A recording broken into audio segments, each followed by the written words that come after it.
paralyzed and rising against the odds. Monday. The following is a special presentation of ESPN on ABC.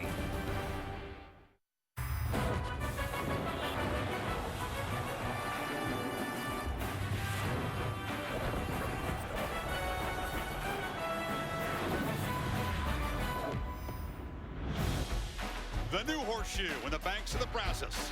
Blacked out tonight as the unbeaten Baylor Bears collide with Oklahoma. Saturday Night Football on ABC, presented by Walmart. An energized McLean Stadium.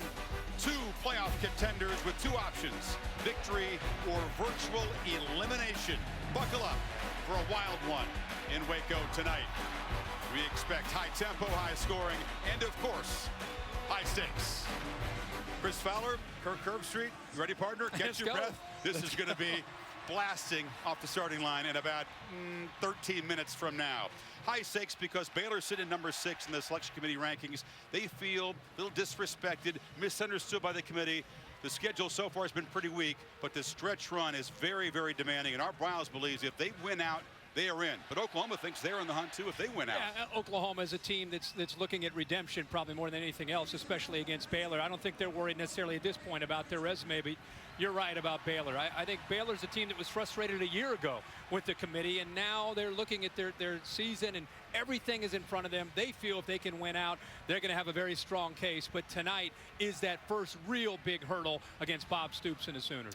Stoops calls Art Briles a genius. He used that word describing the offense. The Bears play faster than anybody, score more than anybody, gain more yards than anybody, and they are surrounded by playmakers. And I think they stress you as a defense more than anybody, and it's because it starts really with their formations. And we'll talk throughout the broadcast how they do that, but they'll stretch you from sideline to sideline literally, and they make you basically make a choice on what you want to try to stop. They're very confident in Shock Linwood.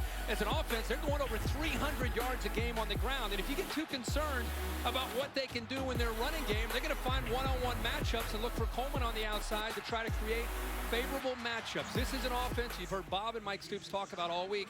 It's all about stopping one-on-one matchups. Now, Jarrett Stidham is a true freshman. He's going to make his second start. He looked great in his first one against Kansas State and Manhattan. Different deal tonight athletically against this Oklahoma defense. Just turned 19, but he is very confident. They have full belief in him. Oklahoma dominated Baylor for 2 decades, but they've lost 3 out of the last 4. The last 2 have been really embarrassing, and you use the perfect word, stressful. That's how they feel on the defensive side dealing with these Bears. Yeah, and I think what's interesting with Mike Stoops as a defensive coordinator and with Bob as the head coach, every change that they've tried to make is about tonight, defending this offense. And it's because of the last couple of years. They've given up 41 and then last year 48 where they couldn't stop them from throwing the football. They feel that they're better in the perimeter. They feel that their secondary matches up much more favorably because of the athletic ability that they have on the edge. And you're going to be seeing it. Can this secondary, led by Zach Sanchez, right there, number 15 in the middle, who's missed the last couple games with an ankle, can they hold up against Corey Coleman and the Bears' fleet-footed receivers? They better save their energy. They're jumping around, but it takes a lot physically and mentally to face this offense. It's going to be a lot of fun in the Big 12 Conference in the next 3 weeks. It begins in a few minutes here in Baylor, and we'll see if Oklahoma can get that redemption they so desperately need. As the freshman class, the Baylor line, ready to form that human tunnel from which the Bears will take the field. Baylor and Oklahoma on the banks of the Brazos tonight with a playoff spot in limbo.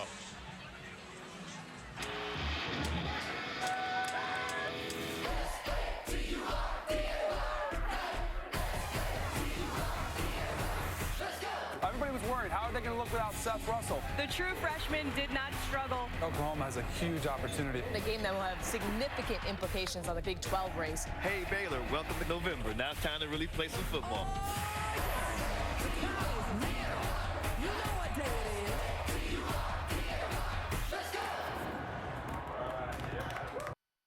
College football is chaos. It's crazy. Another week, another crazy play. You fight the friction. Down to the goal line and caught.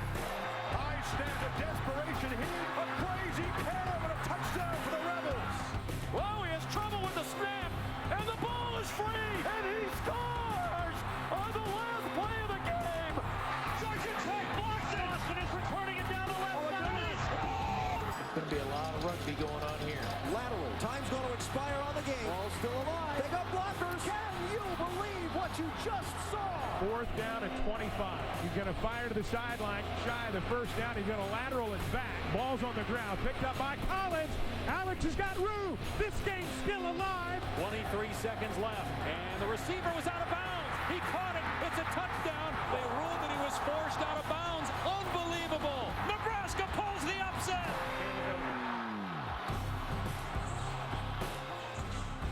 More craziness today, and as the Bears make their entrance with the fog and the flames and the fireworks, certainly the potential for another playoff chase shaping game tonight. Bob Stoops in his 17th year used to own the Baylor Bears, but not in recent years. He's with Heather Cox. Chris, thanks so much. Coach Stoops, with so much writing on this game, how have you helped your players understand what's at stake, yet still play like they have nothing to lose? Well, they just have to play within themselves. We practiced hard, do what we do. We don't need anything other than what we're capable of, but they're excited about it. Hopefully we can play well. Coach, from point production to scheme to tempo, Baylor does present some challenges. What's the key defensively to stopping their attack? You got to be great against the run game, and then you got to challenge them and make plays downfield. Let's get to it. Thanks, Coach. Chris? Sooners underdogs for the first time in the last 22 games. Art Briles, meanwhile, still feels like they owe Oklahoma a lot of payback for those years, and Briles never lost in this stadium. They're 10-0 McLean Stadium, and they have a long home winning streak as well, 20 in a row going back to October of 2012. Kirk, for so long, this was Oklahoma romping, and then Baylor began to turn it. That 2011 Robert Griffin touchdown pass here, and they've won 3 out of the last 4. We said the last 2 have been lopsided. They have been completely lopsided. Oklahoma does not forget about that, and Baylor wants to remind them again. So there's a lot on the table here for both of these teams.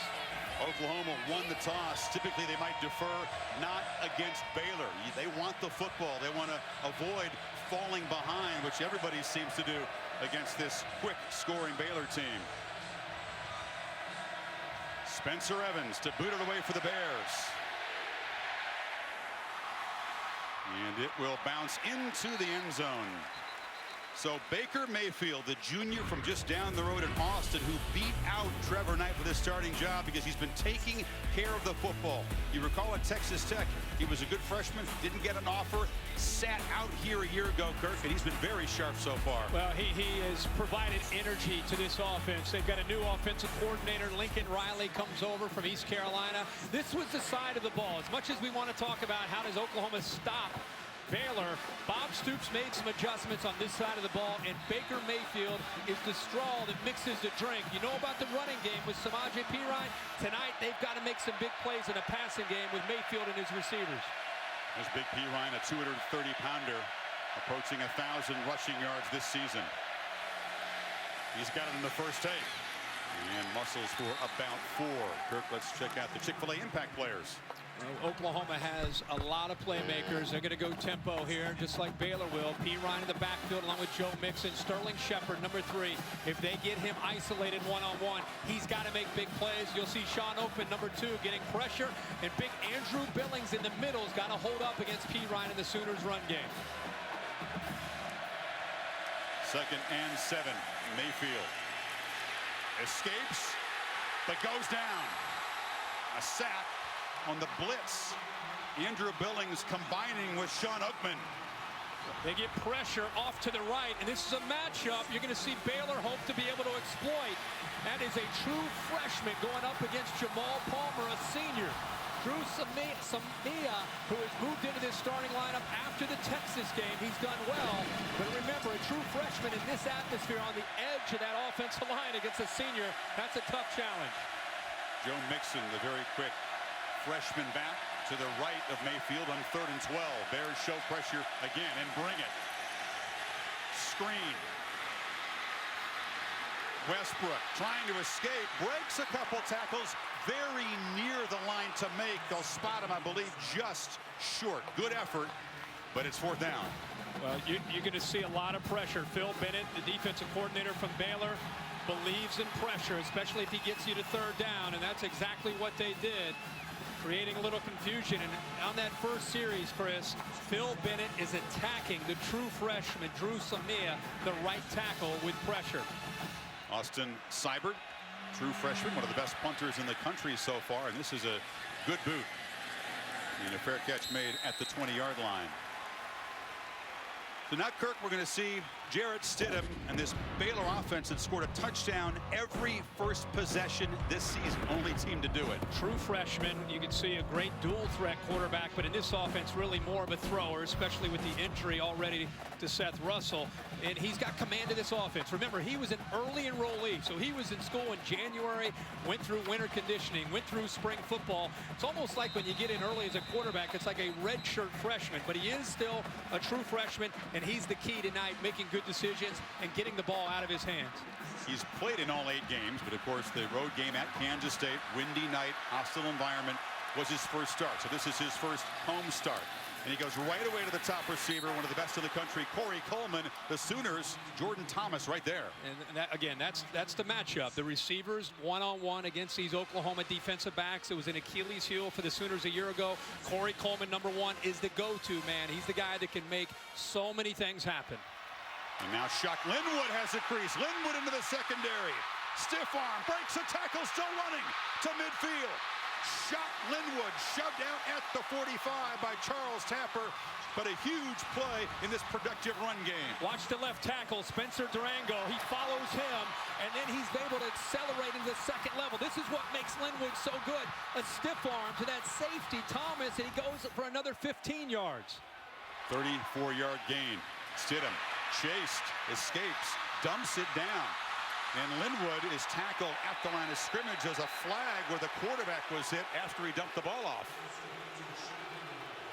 Jordan Evans was tackling Stidham. Yeah. Did he do it too late? Oh, for sure. Jordan Evans, he buried Stidham. Just buried him well after the ball was thrown. Personal foul, roughing the passer. Defense, number 26, punishing the quarterback with the weight of his body. Oh, yeah. 15-yard penalty, first down. I don't know if Oklahoma's trying to send a message. The ball's gone. I mean, he goes out of his way to elevate the quarterback and then bring his shoulder down. Then he's going to help him up. He acted like he didn't know the ball was gone, but Reggie Smith very descriptive in that penalty. Yeah, he was. Sure was. Moves the ball to the 31. So Baylor threatening after just a few plays and a penalty. Linwood knocked down after a 4-yard gain. Shock Linwood is a junior from Linden, averaging 131 a game. That's on pace to be the Baylor record. Yeah, it's incredible, 130. And as a team, think about this, 309 yards a game on the ground. Now in the flat, Linwood makes the catch, knocked down a couple yards short of the marker. Third down. You get caught up with Art Briles and his formations and the way they throw and how fast they score, and you think it's all about their passing game. They pride themselves on physicality and being able to run the ball. Over 300 yards a game on the ground. So it's not just trying to stop Corey Coleman and the receivers. You got to be able to be physical at the point of attack. On third down, Linwood, a physical run is wrestled down, but he gets a first down easily. DJ Ward in the tackle. Yes, the level of competition is suspect, but 6.6 per rush for this team. Yeah, and it'll be more of a challenge tonight, but it's just, look at the formations. Look at the receivers. Look at the defensive backs aligned with the receivers. So you basically form a little box there with the defenders inside trying to stop that run. They haven't stopped Linwood yet. That's a terrific first down gain of 8. Evans on the tackle. It's a numbers game for the quarterback, Stidham, and you know he's looking over to the sideline. He's always getting a feel for what he needs to do, but he's evaluating the defense and looking to see where they're committed to stop the Baylor offense. Are they committing to the run? He'll throw. Are they committing to the pass? They'll run. Devin Chafin, number 28, gives a breather to Linwood. He's a physical back. He steps forward. It's first and goal, Baylor at the 5. Alexander on the stop, but once again, right out of the starting gates, this Bears offense is rolling. And we talk a lot about Linwood, but you're talking about an offensive line that's played a lot of football, a lot of experience up front. Chafin walks into the end zone, and the Bears off the mark very quickly, and Waco again. 8 plays, 80 yards, 239. Most of it on the ground.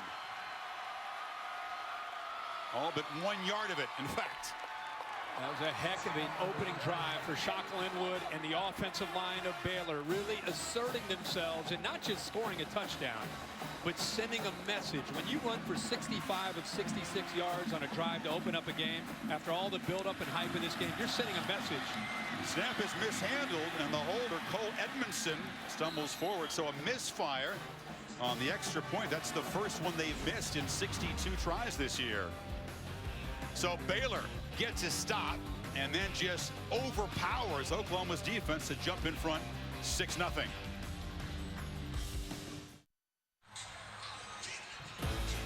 As always, our aerial coverage provided by Goodyear. Kick off your drive with tires that return superior performance. Goodyear, more driven. Our official aerial provider on Saturday Night Football. And this blacked out night, Bears in the all-black uniforms off to their typical fast start. 9 for 9 touchdowns on their opening possessions. Only team in FBS to do it. Alex Ross and Joe Mixon deep to receive Evans' kick. It's a line drive, and it goes out of bounds. So a penalty there, and the Sooners will get good starting field position. And after that opening Bears drive, some urgency all of a sudden for the Sooners. They're going to have to. We talked earlier about Spencer Durango, the leader up front. What a great block here early in this game. Frees up Shock Linwood. Look at that stiff arm right there. And then he runs through the defensive back, Jordan Thomas. And here comes Durango again. It's the same play. What was interesting to me is Oklahoma committed one extra guy up to the line of scrimmage. The theory for Mike Stoops there is you've got one extra hat to stop the running game, and they still move 8 plays, 80 yards, and a majority of that on the ground with Shock Linwood. And now, even though it's so early, when you face an offense like this, you better believe the opposing offense feels stress, not just the defense. Yep. Two-back look, Pirine and Mixon. This is Mixon slipping as he makes the cut, and he's brought down quickly. Jamal Palmer came around from the end. Remember, this is an Oklahoma offense that made some adjustments after their Texas game. In their last 4 games, they have been much, much better, averaging 295 yards a game on the ground. Mayfield off play action, rolls out, has room, fires near side. Sterling Shepard makes the catch. It's across the 40. As the Sooners' top receiver shows his hands, but it's still 3rd and 3. And part of playing in this environment, like any tough environment, is you just have to weather the storm, especially against the offense that you're facing. So getting a few first downs and getting some points, very, very important if Oklahoma wants to stay in this game early. Sooners have been a good 3rd down team, 45% on the season. Crowd making it tough. Mayfield throws far side, catch made. Jerron Neal at midfield has a Sooner first down. It's a heck of a throw, a long throw, but it shows you the confidence that they have in Baker Mayfield to be able to make that throw to Neal, who last week had 10 receptions. Now they're going to crank the tempo up themselves after that first down.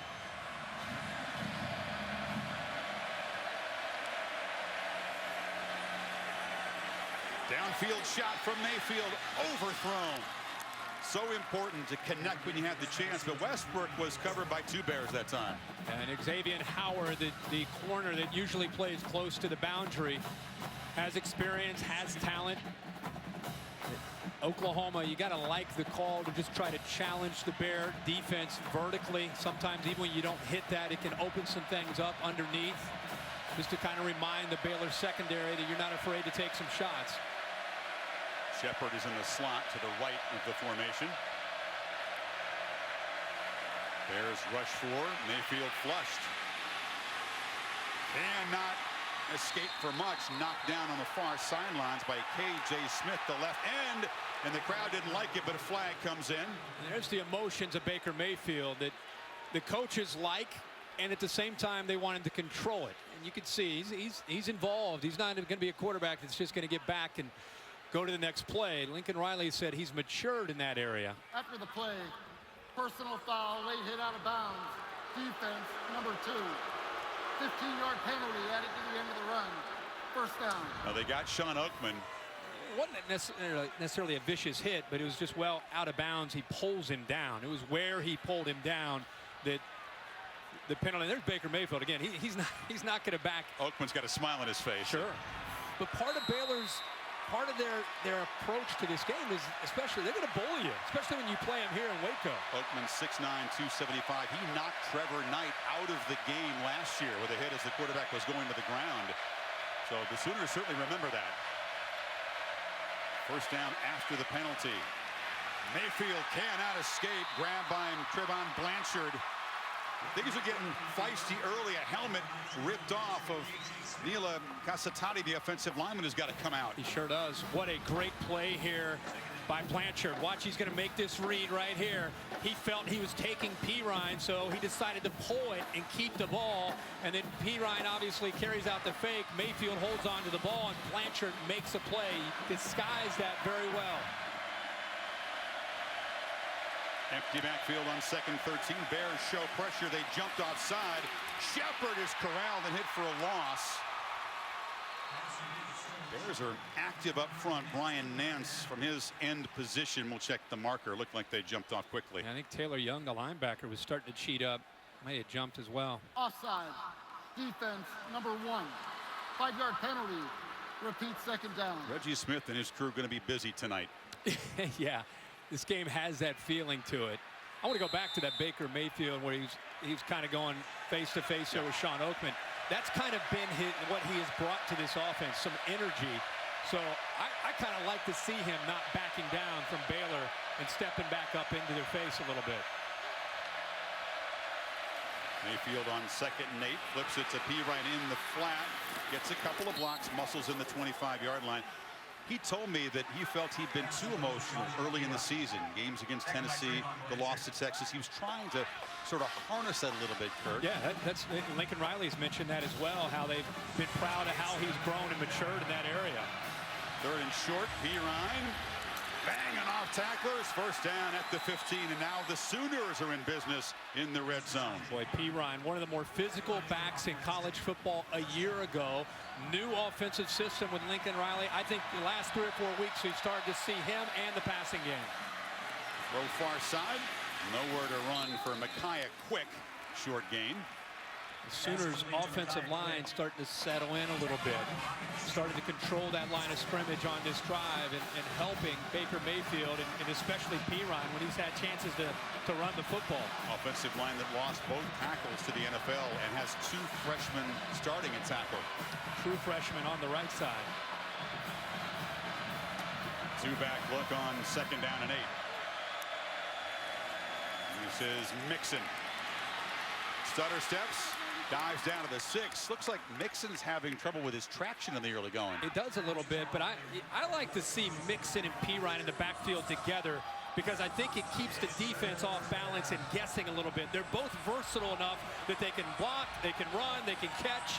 Keeps his Baylor defense on edge. Pirine on 3rd and 1, slips again, regains his balance and scores. Looked like he might go down behind the line, but this powerful back who has great balance gives Oklahoma a chance to take the lead. Well, he got his left hand down is why he had balance on that play. I think it's a little slick from the rain that we're having here.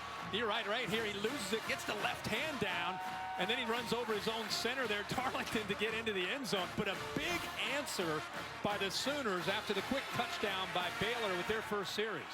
Sure was, and Austin Seibert gives Oklahoma a 7-6 lead. 11 plays, 65 yards in 3:48. And Samaje Perine, his 11th rushing touchdown. We're in the Big 12. Get ready. Touchdowns are coming. Plenty more coming. A lot more, yep.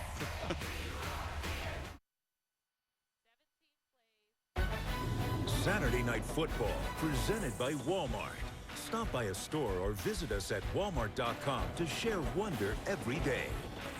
Nissan, premier partner of the Heisman Trophy. And Taco Bell's new Steak Boss Wraps.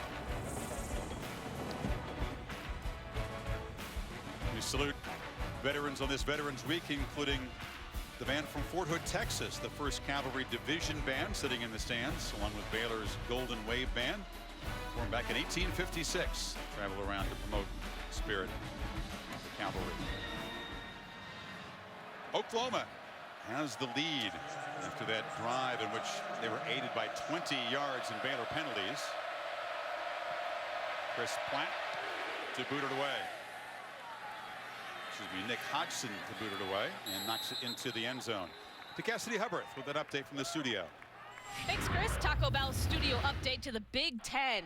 LaShawn Daniels Jr. capping off a drive that was 17 plays, going 91 yards, lasting 8.5 minutes. Hawkeyes up 7-0 over Minnesota. Back to you guys. Iowa ranked just one spot ahead of Baylor, so the Bears fans will keep an eye on that one.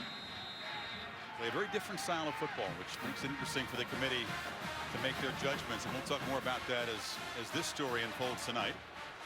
So Baylor trailing now for just the 17th offensive snap this season. Only trailed for 4:35 on the clock. Linwood just does not go down easily. Or Chafin, excuse me, doesn't look like much, but it's about 7 yards. Chippy on this side of the ball too. And Baylor has been able to really control things up front. It's almost as if they're trying to get Oklahoma locked into the run game to set up their big plays in the pass. Chafin again will have a first down at the 36. Ball comes out. Sooners say they have it. It's a scrum. They do. Turnover, Oklahoma. Jordan Evans knocked it loose. And Devontae Bond was just kind of standing there.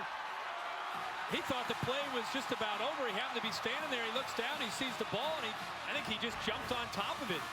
There's number 23 come in from the left here. You see him, he's just kind of standing there. The ball pops down, and he jumps on top of it before Blake Muir can. Sooners haven't forced a takeaway against Baylor since 2011. Third play. After Evans made the strip, now Leonard diving in there. They'll probably take another look or two at this just to confirm the call downstairs. Can't tell much from that angle whether the ball came out before the backside hit. A fumble is under further review. Yeah. Don Capperl is the Big 12 replay official. And turnovers in a game like this where possessions are so critical. I mean, you're talking about a lot of points that are going to be scored in this football game. Whoever wins that turnover margin is going to have a big advantage, obviously, in any game, but especially in a game like this. Before Chafin's back hits the ground, you can see the ball come out. It looks like the rear end we have to look at. Yeah. Those are the only two shots they have to peek at. Be hard, I think, to overturn that based on what we've seen so far. Dave Kataya is our rules expert in the booth. Dave, if you were reviewing this, what would you see? Well, we'd go with stands for the very reasons you guys are describing. Very difficult to see when the ball comes up, but Chris, you made a good point in that it looks like it starts moving before the back of the player hits the ground. I think it's going to stand. Baylor has committed only 10 turnovers coming in. They're plus 11 in that department. It's a big part of their success. After further review, the ruling on the field of a fumble is confirmed. First down. A huge play for Mike Stoops' defense sets up the offense. Now the Baylor 38. You were kidding Art Briles about breaking serve and and how he uses that term, and they really feel that that's one or two possessions here or there sometimes can be the difference in a game where a lot of points are scored. Let's see if Oklahoma takes advantage of it. Mayfield throws a dart across the middle, and Shepard makes a catch and a first down at the 25-yard line. Boy, great timing, and because Perine's running, watch the linebackers bite up on Perine. They bite up, it creates a nice throwing lane, and he throws a seed right behind the linebacker into Sterling Shepard in rhythm by Baker Mayfield. Boy, is Shepard motivated. He's missed the last 7 quarters against Baylor. Couldn't play last year, was knocked out early in the game 2 years ago. Already has 2 catches. Perine hit behind the line and dropped for a loss. That Baylor defensive linebacker is getting good penetration. Well, the big man, Andrew Billings, is finally healthy, and he is motivated to play well now that his ankle's recovered. He walked into our meeting, kind of looked at us like, we'll give you a few minutes here, but I got work to do. I'm ready to go this weekend. He's 6'2", 310 pounds, and playing the way a lot of people expected him to play. the last week or so. Looks good tonight. Off to a good start. They like that matchup against Darlington, the Sooners center, don't they? With number 75. 2nd and 11. Mayfield takes a shot in the end zone, overthrown for D.D. Westbrook. There's a flag that's come out in the holding zone here. Yeah, thrown right at the offensive line after the ball was thrown. I don't know if that was Mixon. Joe Mixon got involved there, the running back.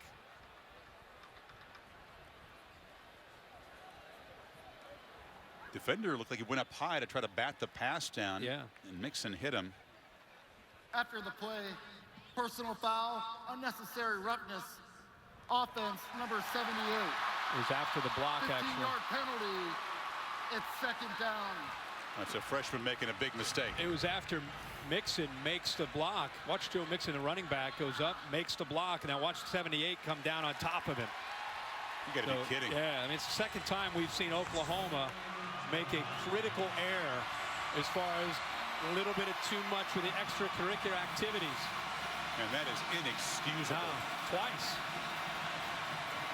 Huge brain cramp, moves the ball back to the 41. Well, you got to be able to control your emotions. That's what's frustrating Bob Stoops right there. He wants you guys hyped up, right? You want them to feed on play with an emotion. Play under control. Yeah. 3rd and 26. Mayfield escapes. Still alive, still going. And now knocked down at the 40. It's a whole lot of running to gain about a yard. And the Sooners may have squandered that takeaway. Well, you appreciate his heart that he's trying to keep this play alive. But this, I think, is what drives the coaches a little bit crazy when he does a little bit too much of that. I mean, this is early in the game. It's live for the next play, throw it away, or try to find a receiver downfield. But if there's nothing there, the creativity at some point you've got to give up on. Seibert's been very effective at knocking punts dead inside the 20-yard line. And a fair catch is made by Hawthorne at the 9. Missed opportunity by Oklahoma and a big stop by that Baylor defense. Big time.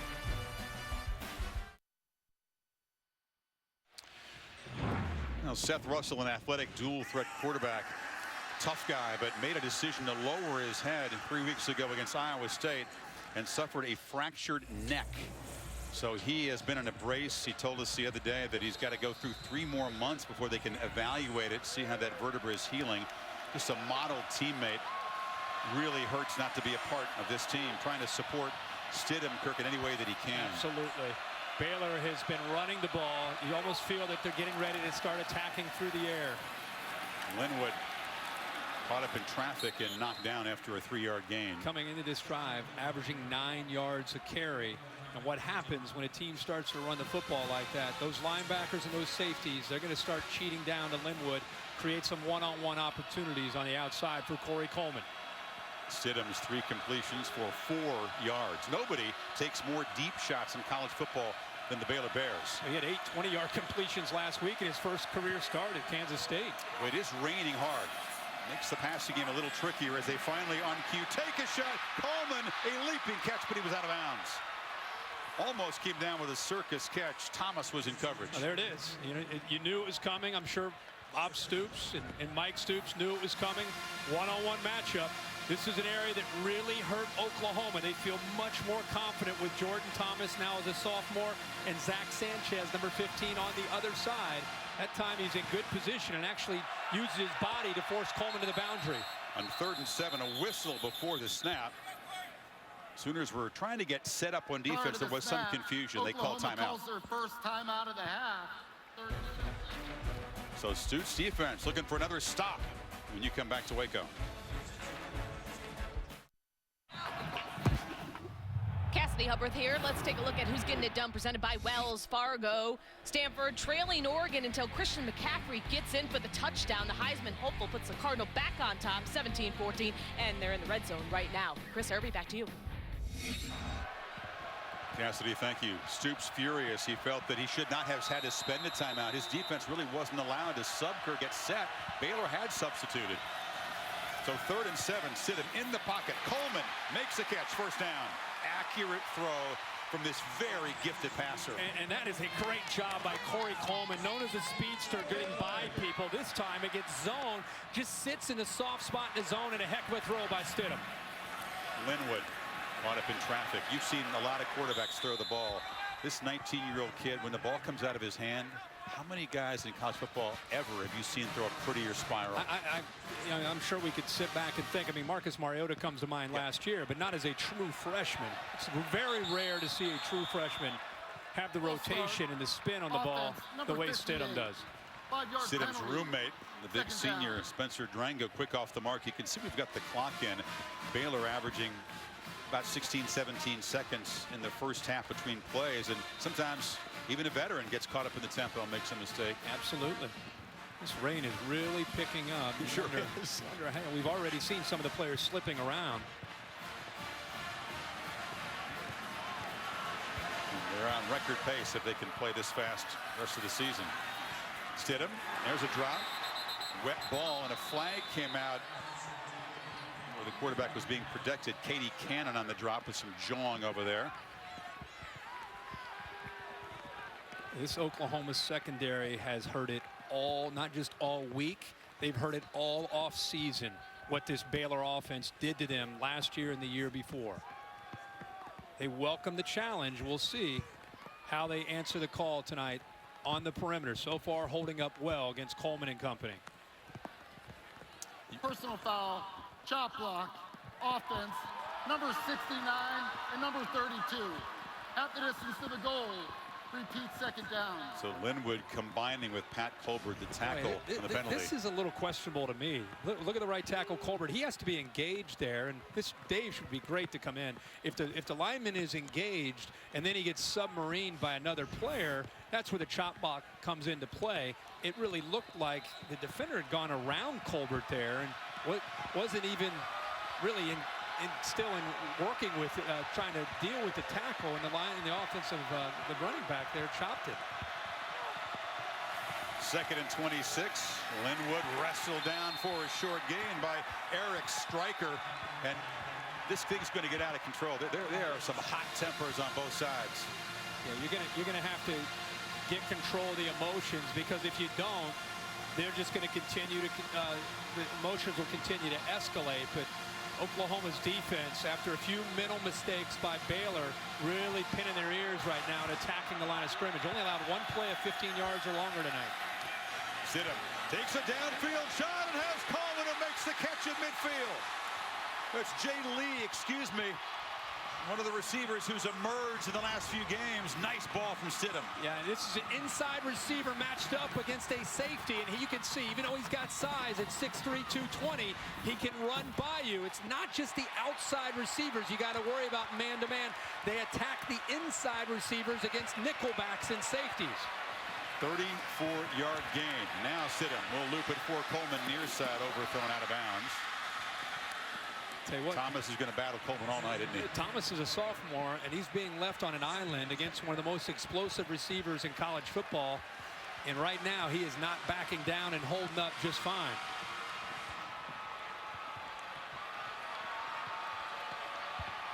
He said the rain was going to move out. If it came, it was going to arrive in the first half and then leave. I think both quarterbacks would like to see that forecast come true.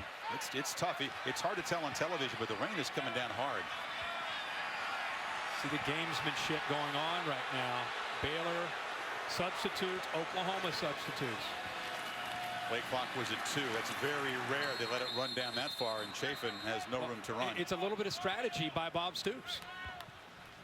Kendall Briles and the Baylor offense substitute, and theoretically, the officials stand over the ball until the Oklahoma defense has made their substitutions, and they get in position. And Bob Stoops wasn't necessarily in a hurry to be able to make those substitutions. Now the center judge backs out. 3rd and 9.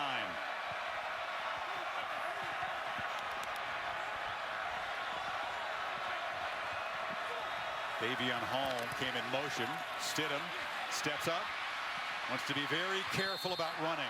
Has to slide down before Jordan Evans could hit him. They don't want this quarterback to take any shots.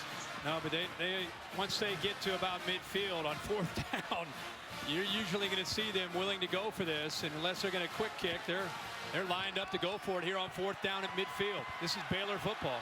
Stidham can pooch punt, did it against Kansas State. But they've gone for it now 22 times. Final minute of the first quarter.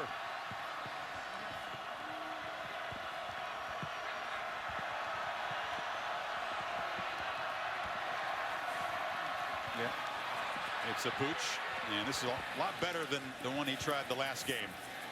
And it's going to roll dead down inside the 8-yard line. So Oklahoma's defense, another stop, but they'll be pinned back after the 41-yard punt. Well, the Watch ESPN app is where you can stream every game live. Just download the app or go to watchespn.com. Our boy Nathan Followell, a huge Sooner fan. It's his wedding anniversary tonight. I know what he's doing. Jesse, they're in a restaurant, but he's got the Watch app, he told me, dialed in on this game. I said, she let you get away with that? Says the Watch app travels with me. He's a good man. It's a and she's a very nice bride to allow him to have that at the table. He's probably the biggest Sooner fan out there. He's up there. Kings of Leon drummer and his brothers and bandmates as well. So Mayfield, you got to be careful here with a wet football. They hand it off to Pirine. Breaks a tackle. Cuts it back. Samaje Pirine out near the first down marker, and they will move the chains across the 18. Well, that is a heck of a run by Samaje Pirine. He could have been tackled for about a 3-yard loss by Taylor Young. He ran right through that arm tackle and picks up a first down. Now it's Mixon who makes the cut as the Sooners play fast and wedge in one final play before the end of the first quarter. A lot lower scoring than we thought, Mr. Herbstreit. End of one in Waco. Back after this message and a word from your local ABC station.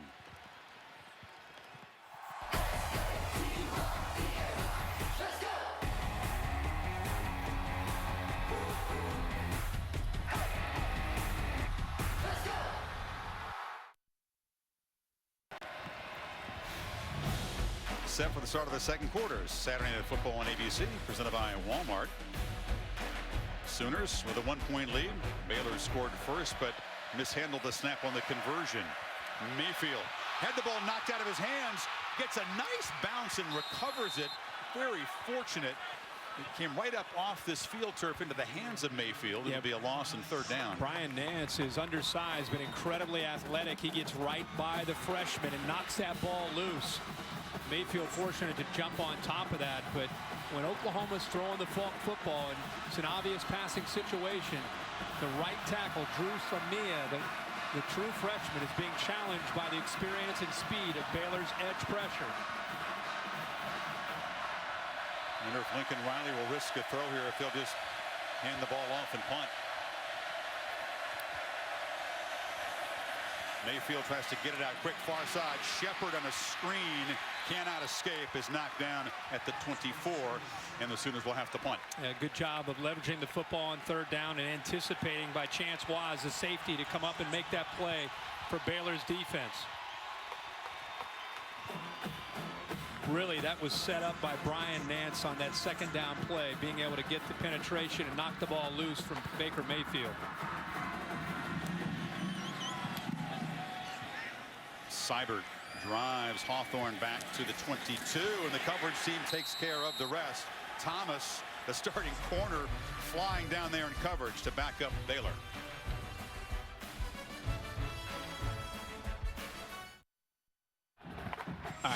Cassidy Hubbarth with your Dr. Pepper Championship Drive update. Stanford in a battle as Vernon Adams finds Darren Carrington, who somehow gets behind the Cardinal D. 47-yard touchdown. Stanford just kicked a field goal. They head into half, 23-21. Pac-12 shootout, relatively low scoring so far here as the handoff goes to Chafin. He's knocked down. It's been interesting to see that Baylor's attacked for the most part on the ground, but we have seen them throw the football, and they've shown some versatility in how they've attacked, whether they're facing man-to-man or zone. Coleman to the left of the formation. There's a couple of catches, but they have limited yards after contact in the Bears with Chafin. Tests the ground game again, Kirk, but it's going to be 3rd and long. Yeah, 3rd down, and now you get a freshman quarterback in an obvious passing situation. You get Oklahoma's front, and they can crank up pressure. You know, Charles Tapper, 91, does a good job of getting after it. And we all know about Eric Stryker, who's got 7.5 sacks coming into the night. We feel the depth and the athletic ability with this Sooners defensive line is more accustomed to what you've seen over the years in Norman with Bob Stoops this year. They move Stryker around a lot. He's in the face of the quarterback, and he will be right there to combine on the sack. And they knock him down. Jordan Wade. And another stand by this OU defense. And that's a coverage sack. When you've got a young quarterback, as talented as he is, you want to try to put him in a position where he has to be able to look into the face of this defense and deal with a lot of different white jerseys and the crimson helmets. Look at the coverage downfield. There's nowhere to go with the ball. And as a young quarterback, sometimes on 3rd down, you get a little anxious. You look at your primary. He's not there. Your eyes go down and you start to bail. That's exactly what happened to Stidham there.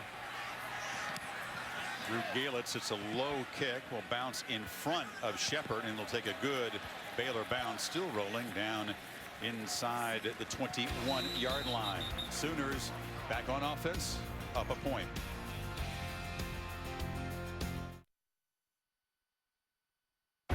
Saturday Night Football, presented by Walmart. Brought to you by Coca-Cola, Open Happiness, Buick, proud partner of the NCAA, and Jared, the Gallery of Jewelry. Come in for the one piece of jewelry she will love forever. Rainy night in Waco as Goodyear provides our aerial coverage. Kick off your drive with tires that return superior performance. Goodyear, more driven, our official aerial provider.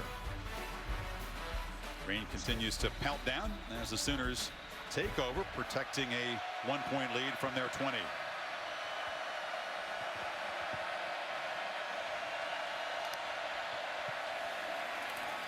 Perine hit immediately.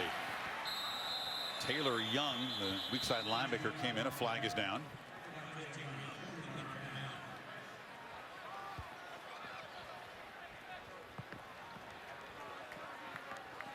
Holding offense, number 56, 10-yard penalty. Repeat 1st down. It's the center, Darlington, is matched up against Andrew Billings. Tall order blocking this dude. He is, and he actually gets involved here with Oakman as well. He's coming in on the right here. He's locked up with Sean Oakman in this case. Crab's easy call for an official. Oklahoma continuing to make some mental errors and miscues, giving themselves 1st and 20 and getting off schedule. Perine makes a cut and spins and muscles across the 20. Heather Cox on the rainy sidelines. Yeah, Chris, an update for you on Baylor's D-line. They're down one starter and one that's not 100%. Bo Blackshear right now out with a right knee injury. They retaped it from mid-calf all the way up to mid-thigh. He is not going to return. They'll reevaluate him at halftime and see if they can get him back in. Meanwhile, Sean Oakman, he is out there, guys, but he is not 100%. Dealing with left knee swelling from last week and now has a right foot injury to add to it. Wow. Mayfield rolling out. Throws downfield. Westbrook has a step, but it's off his fingertips. He was in front of Howard and just overthrown. Well, they take a chance. We've seen this Oklahoma offense tonight be willing to take some shots twice to Westbrook. He has a couple steps on him, and boy, the ball just thrown just a little bit too long. He put a little bit more air under it. Westbrook walks underneath of that and into the end zone. He got by X Howard on that play. Nice plays like that, potential opportunities that can decide a game like this, right? Who can connect on the deep shots? This Oklahoma offense has such a different feel in 2015 than who they've been the last 3 or 4 years. Mayfield and a whistle. A timeout called by Oklahoma. They'll spend a second, and it'll be 3rd and 8. And the jawing continues down there. Mayfield sometimes can't help himself. He's a very emotional guy. After he took the snap, the timeout came from the sideline, and a couple of defenders came in, and they're chirping, and they're giving him a little bit of an elbow, and there are actually 3 Baylor defenders there at once, and he's letting him know he's not going to take it. Oklahoma scored on their second possession. The Bears on their first. Since then, something shocking in the Big 12. 5 possessions, a turnover, and 4 punts. Yeah, this probably has as much to do with it as anything. The whistle's blown. And it's nice to get acquainted stuff. Yeah. How you doing, Baker? But I think that the Sooners have an attitude about Oakland, and I understand why. He was the guy that knocked their quarterback out a year ago.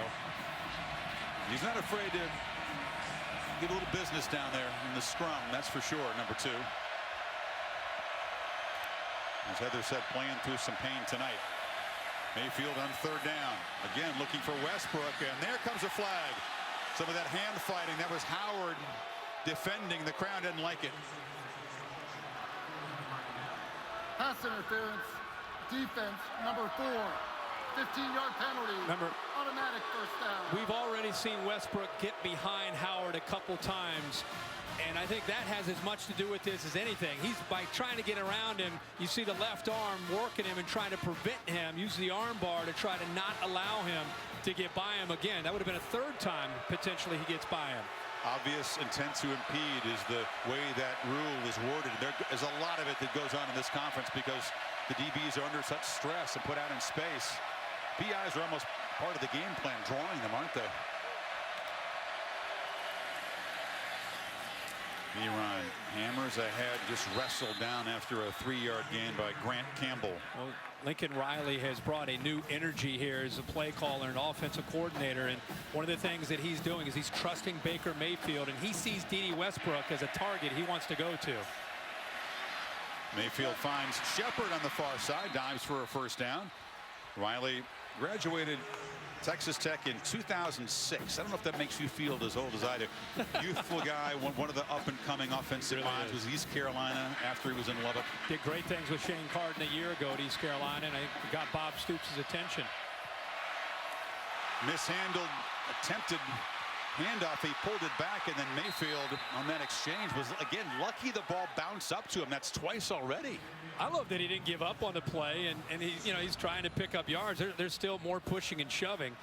But, this is a zone read. Defender comes down. He reads it correctly, just he's not able to hold on to the ball. But, he's not giving up on this play. Taylor Young had a chance at him. He runs through a defender there in Howard, the corner, picks up a few yards on a broken play.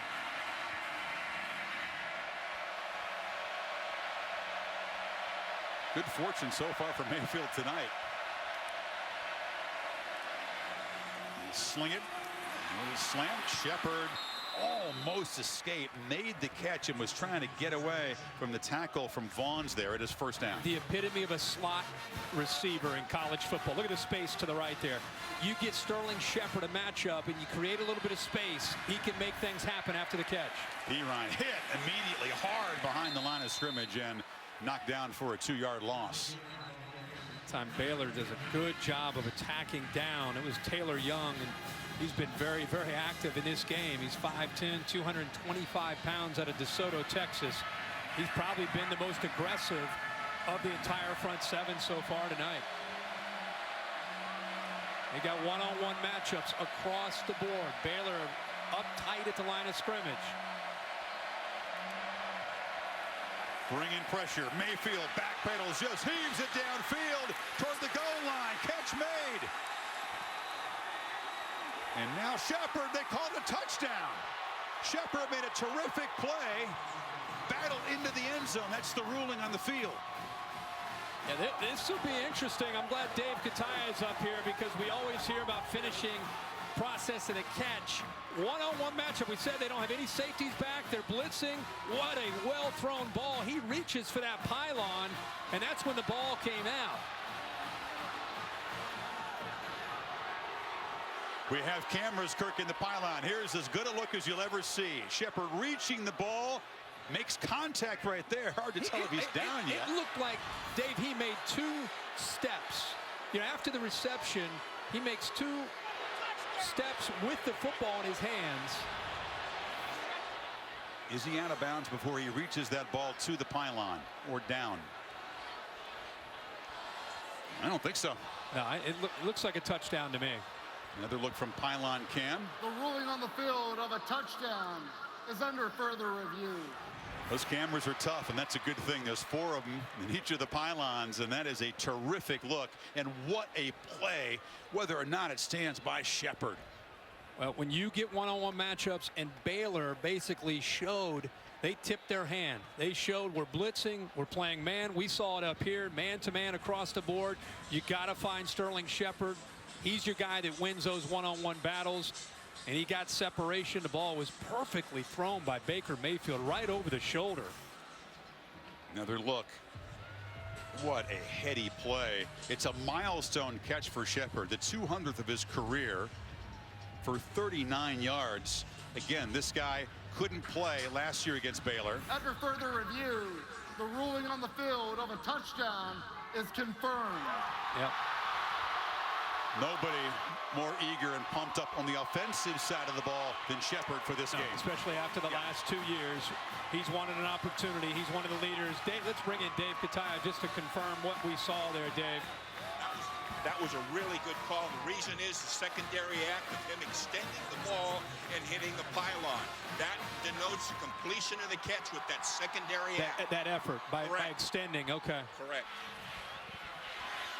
Seibert knocks it through. A terrific job by the holder there, Grant. Botham, actually, it's not good. Botham had to collect a snap that was behind him, so either team automatic conversions on a wet night, but the Sooners up by 7.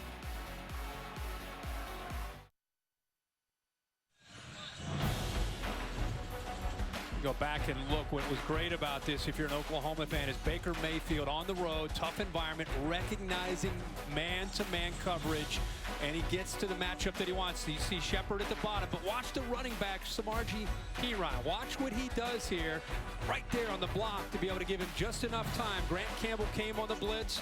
Samaje Perine picks up the blitz. It's an area that you can really see how much he's grown. Mayfield still gets hit, by the way. But there's the extension and the touchdown in the one-on-one matchup, which is going to be a battle tonight with Sterling Shepard against that Baylor secondary. Looked like Perine enjoyed throwing that block, didn't he? Sure did. Hodgson's kick will not be brought out. So the Bears playing from behind. The deficit now 7 points. Monday night.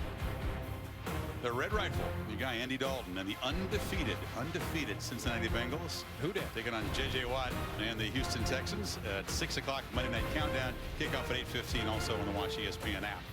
How about that ball club? Playing pretty good. Andrew Whitworth and the boys. They are.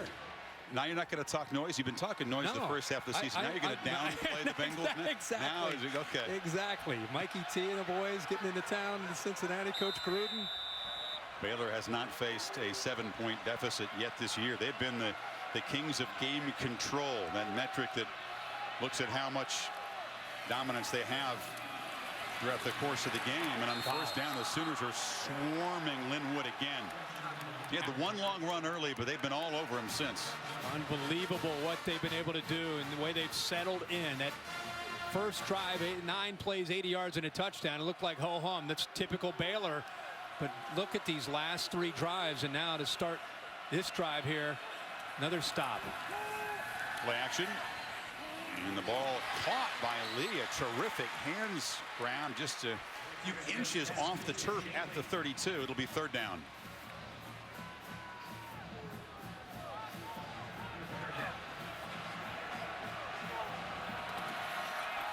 Linwood stacked up, hit, fighting hard, will not get first down yardage as Zach Sanchez, the corner, came up in support at 179 pounds. He comes up, but watch Charles Walker, Chris. Watch the defensive line from Oklahoma. Remember when they were getting pushed around? Look in the middle. Look at 97 get extension. He's just throwing. He's throwing the Pat Colbert, the right tackle, back into the backfield, and Sanchez cleans it up. Well, Sanchez got knocked to the ground, but he grabbed an ankle. He got a hold on to something. But that defensive line from Oklahoma, and that all 3 plays, there's a little bit of different feel from the Sooners, the confidence that they have right now. How about 4 straight empty drives for Baylor? You just never see that. Shepard making the fair catch. Oklahoma back to work midway second quarter, up by 7. They like our buddy Chris Felica here in Waco with the nickname The Bear, and he's always going to deliver our Aflac trivia question. What do you have tonight, Bear? Talk some Heisman Trophy here for you. Of course, RG3 won the 2011 Heisman Trophy. A couple Baylor players may be in contention this year. Who is the only other Bear to finish in the top 5 of the Heisman voting? Was it Singletary, perhaps? Are we thinking maybe on the other side of the ball? Maybe a trick question with the Bear. It's always a trick question. I'm with you. I'm with Singletary. 1st and 10. Mixon motions back in. It's a 2-back look, and Mayfield pump fakes, looks downfield, threw into a crowd, broken up, intended for Neal. Chance was in coverage. Last 5 completions by Mayfield have been to Sterling Shepard as he targets his top receiver. Well, that's smart. You're on the road in this environment against this offense. You know that number 32 P. Ryan and number 3 Shepard have got to get their hands on the ball as often as possible. Remember, he's been taking shots to the left into the boundary to 11 Westbrook against Howard. See if he tries to go back to that. Mayfield steps up, throws it short again at Shepard. Trying to make the corner, gets the 41-yard line, very near the marker. Trayvon Blanchard stopped him. If you're an Oklahoma fan, you're cautiously optimistic, but you remember it was 14-3 in Norman a year ago, and then 45 straight for the Bears in a beatdown. 3rd and short. Mayfield on the keeper takes a shot. Knocked out by Howard. It'll be close. I think it's going to be a 1st down. Yep. Sooners fighting for every inch there. And Baker Mayfield, you and I were talking at the break. He's had a great start to this game. He's had a couple plays where the ball has bounced his way, but he's got a little bit of an edge to him. A little bit of confidence and swagger that this offense seems to feed off of. I agree. His teammates say that. Again, dangerous throw into traffic. Blanchard, the linebacker, with a takeaway. The kind of thing Mayfield has avoided this season. This time they were all over his top target. He throws this ball behind Shepard, which allows Blanchard to get underneath it. And remember, Blanchard, Phil Bennett tells us he runs a 4-4. He played corner in high school. See how Shepard has to wait for the ball? That allows Blanchard, with his closing speed, to step right in front of that football. And what soft hands by Blanchard to hold onto the ball, gets his body underneath before he hits the ground and potentially loses possession of the ball. Great point, Kirk. Watch the awareness to roll the body, not let the ball hit the ground. What an athletic pick for Blanchard, his 2nd of the season. It's almost like Baylor needed something to kind of spark this stadium, this crowd, and give their offense great field position. Blanchard provides it. One takeaway for each defense, and they continue to try to hammer Shock Linwood. Evans stopped him after about a 4-yard gain. Well, they have a lot of confidence in that offensive line. We talked earlier. They're averaging over 300 yards a game on the ground, and they'll keep going back to it and set up the play action. Fake it to Linwood. Stidham gets around the edge and get down, young man. That's what Art Briles is thinking. Eric Stryker was in the neighborhood. It'll be 3rd and short. Heather? Well, Chris, Baker Mayfield just went down his entire offense and said, hey, that one's on me. My mistake. It won't happen again. I'm going to continue going deep. Kirk, you were talking about a matchup that they're exploiting. He wants to continue to pass. Linwood breaks free. 1st down and much more down to the 22-yard line. Amon Thomas on the tackle, but he took the blow. This time, since the opening drive, we've not seen him be able to squirt through there. The double team opens it up. Linwood again. The Bears love to play extra fast after making a 1st down. That time knocked down for a loss. You know, what's happening in some of their pass plays, the reason we're not seeing big plays is Mike Stoops has elected to rush 4 and drop 7 and play zone. And Baylor only has 3 wide receivers going out for some of these passes. So you've got 7 defenders, only 3 guys out going out for a route. It's a good job by Mike Stoops. Coleman is uncovered. The Sooners are confused on defense. And there's a run by Linwood. There's a flag in the play. There was a lineman running off just before the ball was snapped, and Coleman was basically uncovered in the slot. I got 12 players on the field. He was uncovered, but you had DJ Ward trying to get off the field. 12 men on the field. Defense. 5-yard penalty. Repeat second down. Happens a lot trying to defend this tempo offense. Mike Stoops is up in the booth for the first time. He's been on the sidelines his whole career. He's frustrated. And right here you see him. He's confused. Well, am I on? Am I off? Am I on? He's the 12th man. You're right. When they stress you not only from a scheme, but the mindset and who's in and who's out. And let's make sure we're matched up with the personnel groupings. Chafin running behind the largest human in a football uniform, I think, Laquan McGowan, 6'7", 410-pound tight end / lead blocker. Was in that time, number 80. Yeah, when in doubt, just follow the big fella. Look at him. And they sneak it on 3rd and short. They just maul that defensive line as McGowan joins the scrum. It'll be first down. Big Laquan, the big truck they call him. I shook his hand yesterday and I lost it. I lost my hand. I mean, we've watched him catching the football. Soft hands, though. He does. And down in this red zone area, don't forget, they threw the one pass last year in the bowl game. And he does have soft hands for a big fella. 500-pound bench press, size 20 shoe. Stidham batted down at the line. He was trying to get it to Coleman on a slant, but Tapper got a hand up. That's been a big emphasis this week in Norman. Is the ball is out fast with Stidham in this system, and if you can't get in there, you've just got to be athletic enough to try to time it up, and Tapper does an excellent job there. Thomas on Coleman to the left of the formation, Kirk. 2nd and 10. Been a quiet start to this game for the Heisman candidate.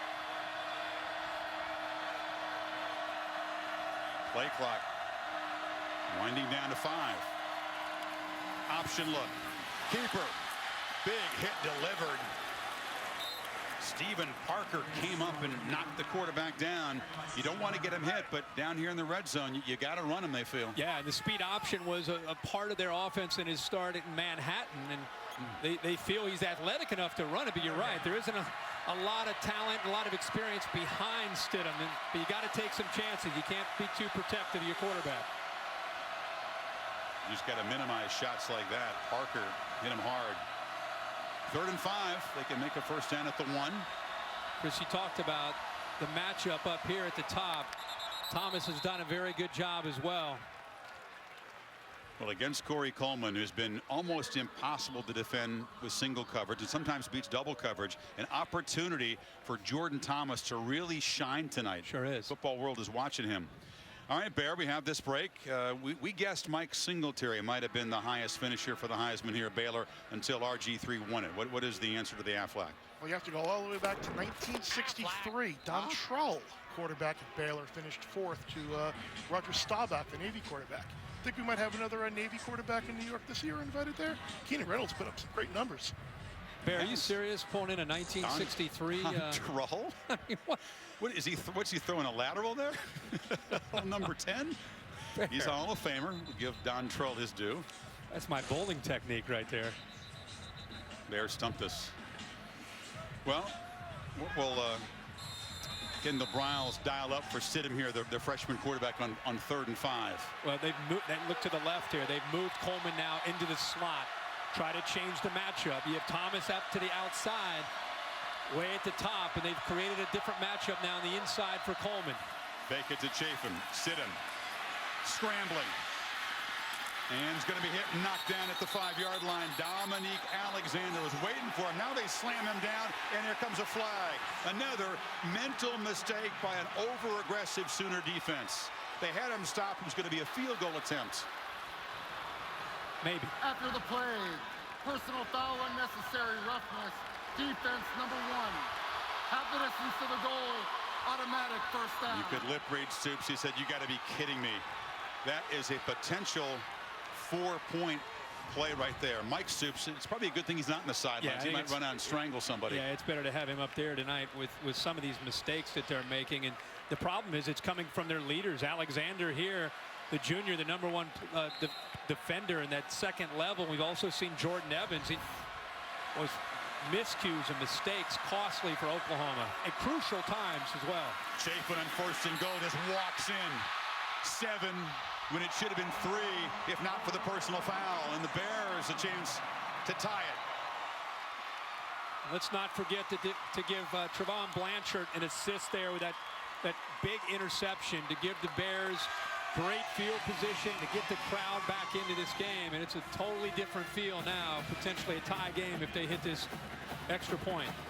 Which have not been automatic tonight. Each team has missed an extra point. Wet football, some troubles with the snaps and the holds. This is Chris Callahan, who had his first missed attempted PAT of the season, knocks this one through. So a 39-yard drive after the interception by Blanchard. As we check the marker in a scrum after the PAT. Tempers continue to flare up here. Very feisty first half. And Stoops letting Alexander know that was a crucial mental mistake. A Baylor 1st and goal.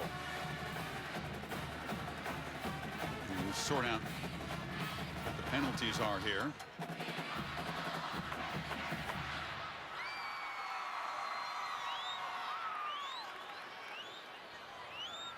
G. Smith, we thought he and his crew might be busy tonight, and they have been.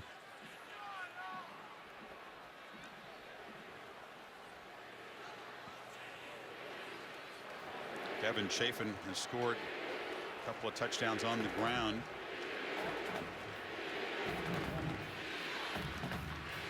The result of the play is a successful try for point. After the play, unsportsmanlike conduct, Oklahoma, number 94, he kicked a player and by rule has disqualified himself from the game. The 15-yard penalty will be enforced on the kickoff. All right, that's Matt Diamond, who's been ejected from the game. Meanwhile, Baylor has forced a turnover for the 25th consecutive game, and it set up the touchdown. Well, you can see Bob Stoops' frustration. This is, you're right, what set it up. Blanchard makes the interception, gives this Baylor offense the field position that they needed. This is after the penalty. 1st and goal. Chafin just walks into the end zone.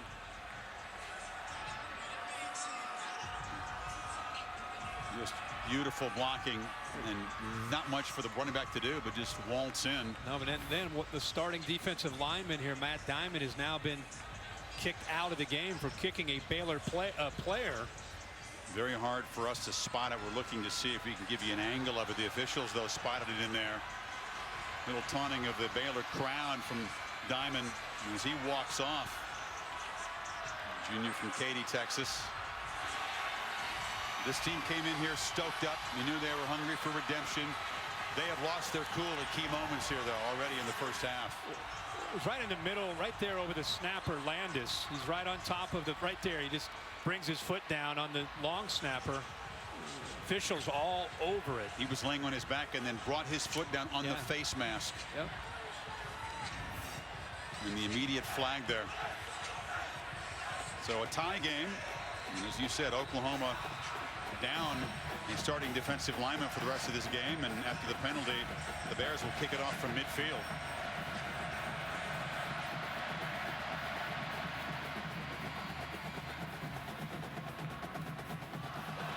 Try the pooch kick, and the fair catch is made by Oklahoma at the 29-yard line. So 2:58 to go until halftime. Tied at 13. Tomorrow, week 10 in the NFL, and the Insiders will get you covered on this Sunday edition at 10 o'clock Eastern time over on ESPN, followed by Sunday NFL Countdown at 11, streaming live on the Watch ESPN app.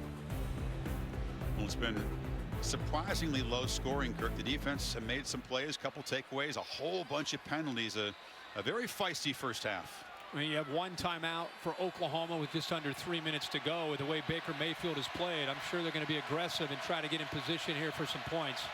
A motion Mixon into the slot.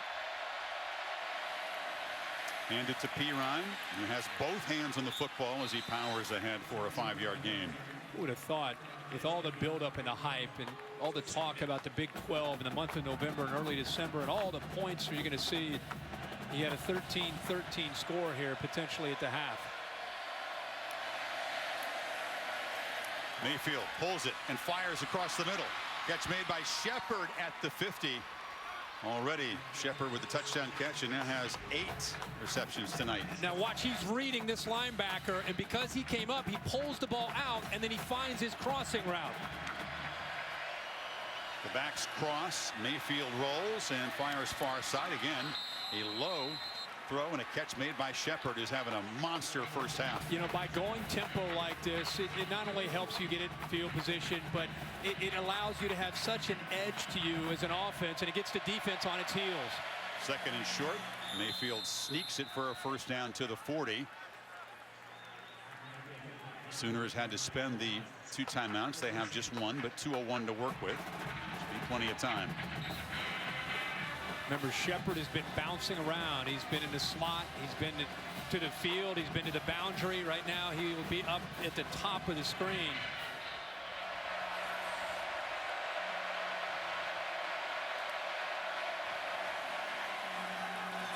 Mayfield lobs it down, and Mixon out of the backfield on a wheel route, got open down inside the 25. And because you have Shepard on the same side, he's able to catch a lot of the defense's attention. He's just going to go right down here on the wheel route, but you see the safety has to respect Sterling Shepard. It opens up that sideline for the wheel route to Mixon.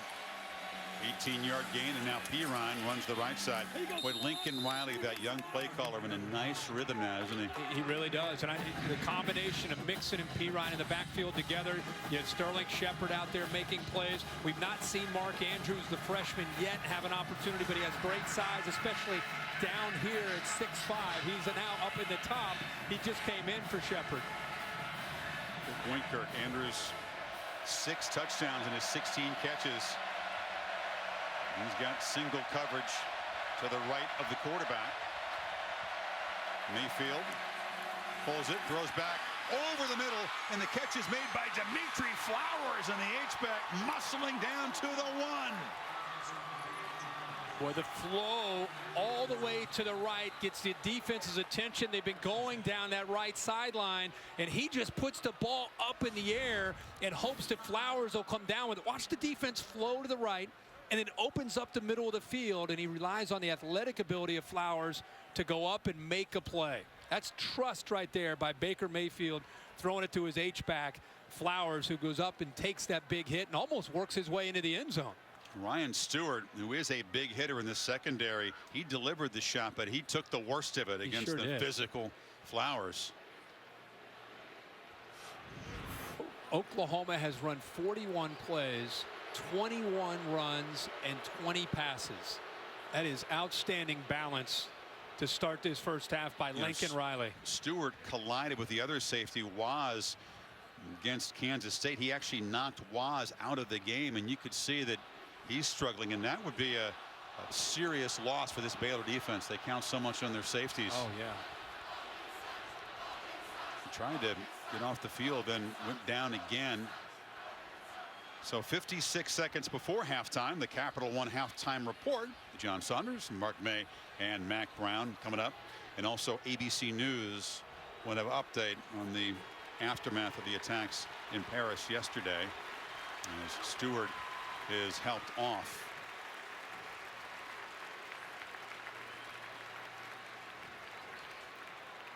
Oklahoma in 2 minutes and 2 seconds so far has moved 69 yards, threatening to retake the lead again in Waco.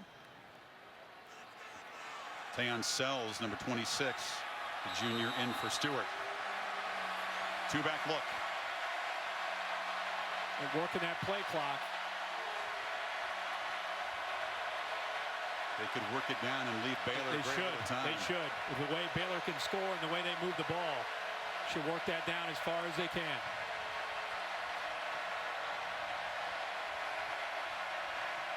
Mayfield finally says, all right, let's go. Pirine. No, keeps it, pulled it. Fool me, fooled the defense. Touchdown, Oklahoma. What a first half for Mayfield.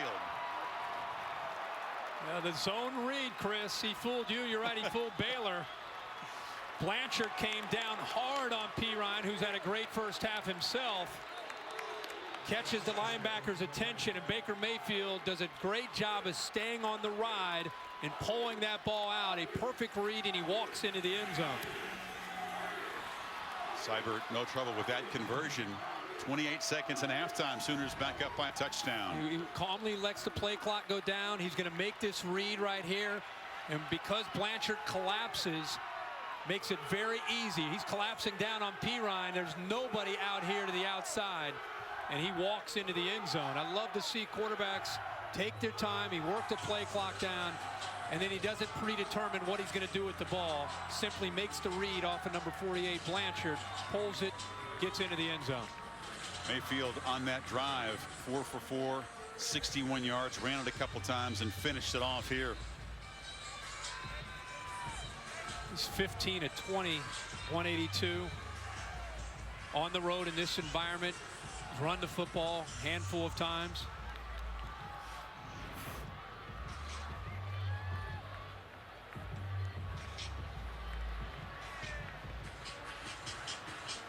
Baylor, just 28 seconds until halftime.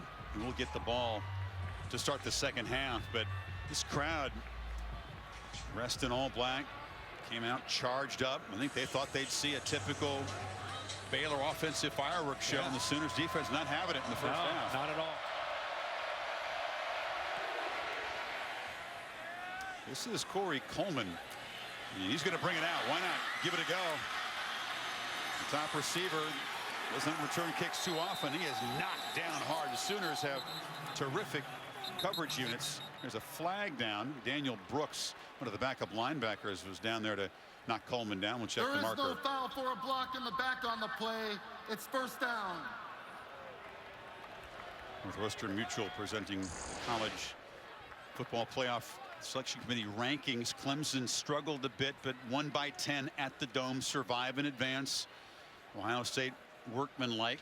Iowa with a 10-point lead over Minnesota. There's Alabama with that one loss. Another impressive win. Stanford down 5 to Oregon in that rivalry game in the Pac-12 North. See LSU after the loss last week in Tuscaloosa, struggling against Arkansas. Hogs came out and they got a little bit of a fracas with LSU pre-kickoff in Baton Rouge tonight. Now, so far they're backing it up. So Stidham heaves it near side, and the catch is made.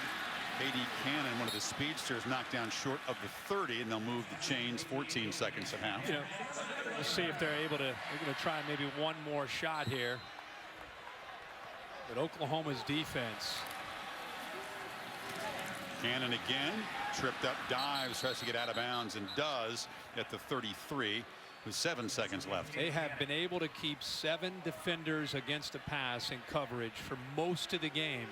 And they've taken away Stidham in this explosive passing game. And they're saying, you know what, if they're going to move the ball, it's going to be Shock Linwood. We'll take our chances with our talented defensive line and linebackers against the running game. But they're not going to hit the explosives downfield in the pass game. Stidham will just flip it again to Cannon. And with 1 second on the clock, Baylor will have one chance to heave it down. Now they're talking about it, whether or not the catch is going to count.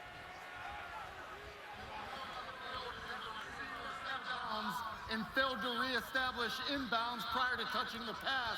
It is incomplete. Third down.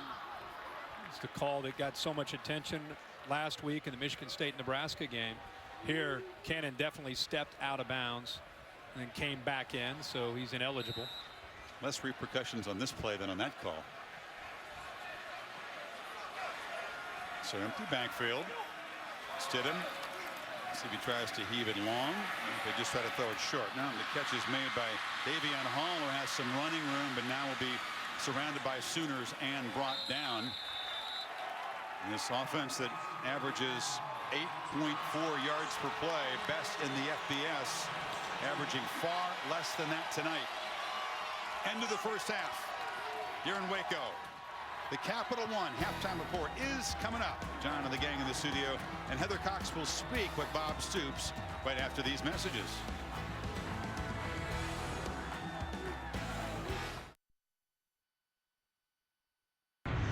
Welcome to the Capital One halftime report. Baker Mayfield and Sterling Shepard hooking up, and that's one of the best tandems in the Big 12. And Bob Stoops happy with the way things went in the first half. Coach, you take a 7-point lead into the locker room. How have you been able to establish control so far? Well, controlling the run game after the first series. And then other than a few penalties, defense has really held up. And then the offense has kept the ball and moved it as well. You talk about those penalties. You also had a player ejected, a lot of emotions. What's your reaction been to this chippiness? Yeah, you know, we just got to play smarter. We had a chance to force a field goal. We give them a fresh set of downs and they get a touchdown. That's big. Bob, thanks for your time.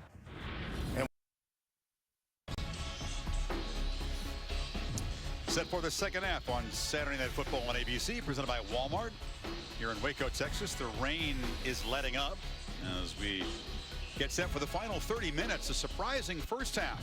Surprisingly defensive. Oklahoma with a 20-13 lead. Chris Fowler back with Kirk Herbstreit.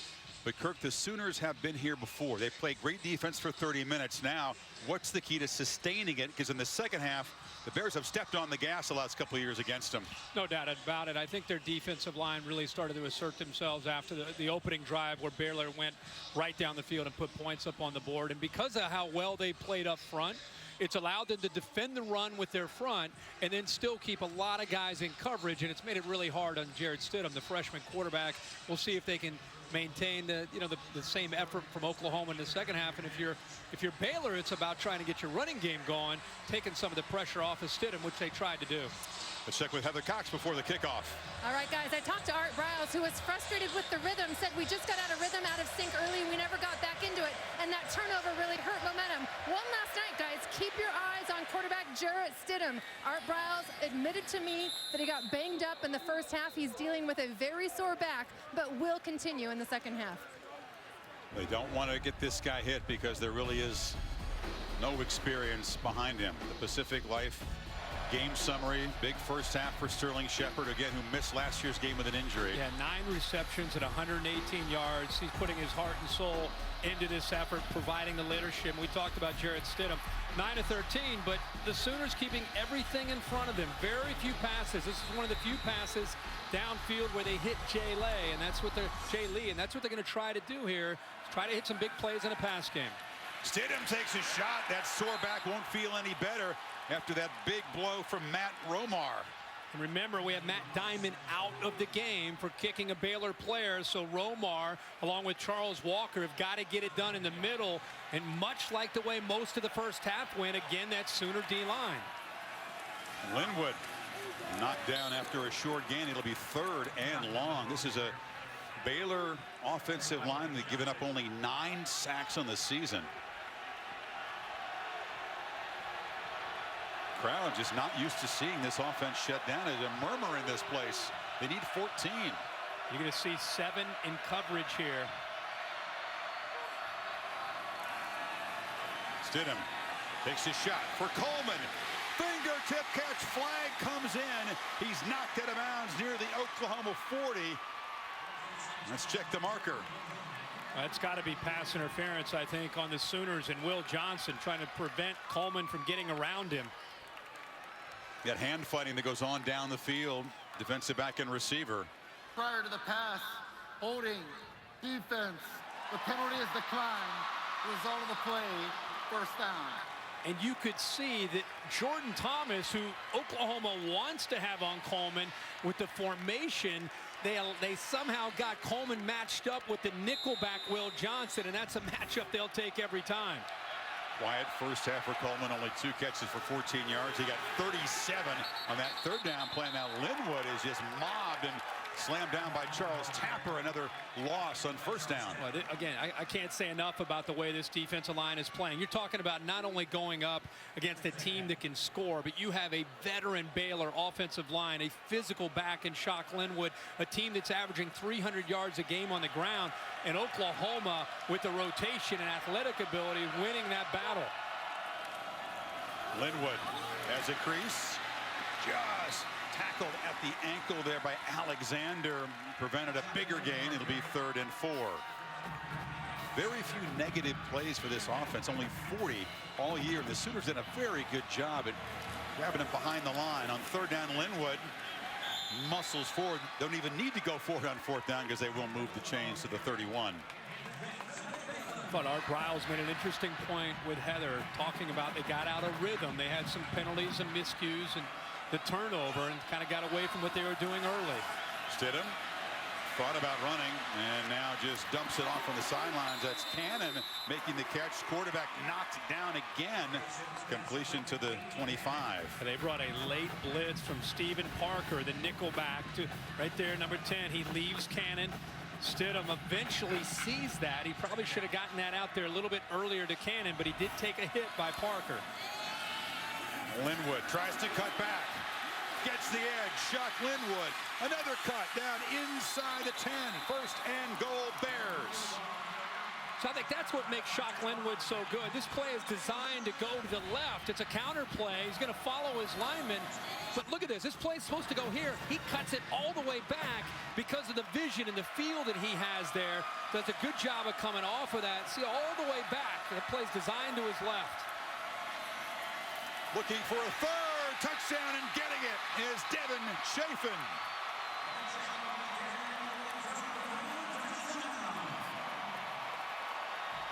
The big play, 37 yards, Kirk, in that 3rd and 14 to keep the drive going. And Chafin with the hat trick. It's kind of how the opening drive of the game started, really, for Baylor. 9 plays, 75 yards here. They go right down the field, 232. It's almost identical to that opening drive to start the game for their first touchdown. The ATs have not been automatic tonight. Here's Callahan, who knocks this one through. And this game tied once again at 20. Baylor quick out of the starting gate in the second half, just as they were in the first. 3 touchdowns for 2-8.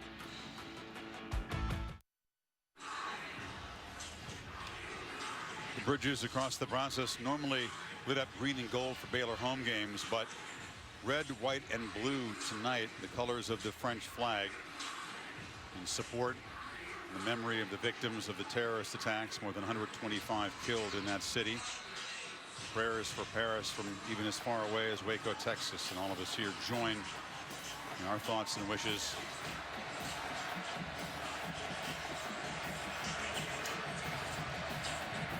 $20 apiece as the Bears have tied the score quickly. Their first possession of the 3rd quarter. Evans' kick taken at the 4 by Alex Ross. He was a very dangerous returner last year, had a couple touchdowns, but they haven't been that strong in this department this year. Celebrating its 11th year of sponsoring the Good Hands Field Goal Nets, Allstate makes contributions to the general scholarship funds for each field goal and extra point kicked. Allstate has contributed millions of scholarship funds so far. This Oklahoma offense from the 26-yard line. Baker Mayfield so sharp. In command in the first half. Can they keep it going?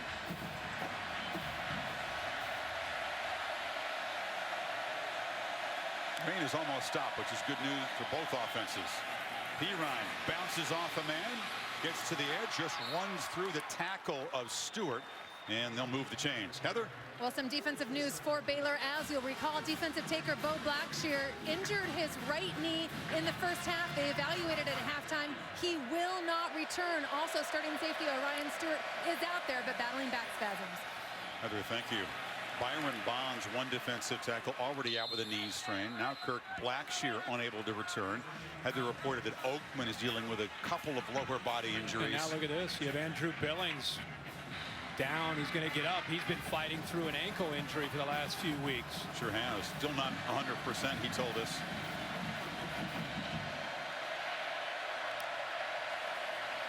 Mayfield pulls it, pump fakes, takes a shot, and throws it far side to Neal, who's knocked out of bounds at the 45-yard line. Here's a quarterback who's in rhythm right now. Yeah, no doubt about it. And they're starting to run the football. And when you start to run the ball, it opens up spacing underneath in this offense. And boy, he had Shepard matched up against Stewart there. Ryan hammers away at that short-handed defensive line. The linebacker Campbell came up to meet him. Oh, Baylor doing everything they can to hold up physically. The strength of their defense is their defensive line, but they're beaten up, which means the linebackers and safeties are going to have to get more involved. Mayfield escapes, has room. Mayfield to the 30, shows the speed, gets the corner, knocked out down inside the 10. Blanchard finally ran him out, but another big play from the quarterback. I'm telling you, we've not seen an Oklahoma Sooner quarterback that brings this kind of life to this offense in years. His creativity, look at the effort. He's not going to give up on this play. He's not looking to slide. He's picking up as many yards as he can.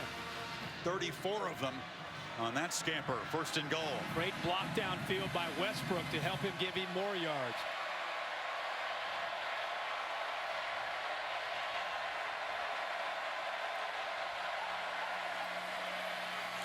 Ryan hammered immediately. That was Campbell coming up again to join in on the tackle with KJ Smith. As much as the Oklahoma defense has taken the brunt of the criticism about why they can't play with teams like Baylor or TCU, it's really been more about the offense. Tonight's a different story with Mayfield and company. Second to go. Mayfield has it, throws near side off the hands of Mark Andrews, the rangy freshman receiver. It was a big red zone weapon for the Oklahoma team. Tried the back shoulder fade to the bigger freshman. It's 6'5" to go up there. Ball is in perfect position, and Andrews just unable to hold on to the football. It's exactly where you want to put it if you're a quarterback. That back shoulder fade with a 6'5" receiver, you put it up in the air. It's almost like a rebound. The timing was good. He just lost his footing and his balance, couldn't hold on to it. Third and goal.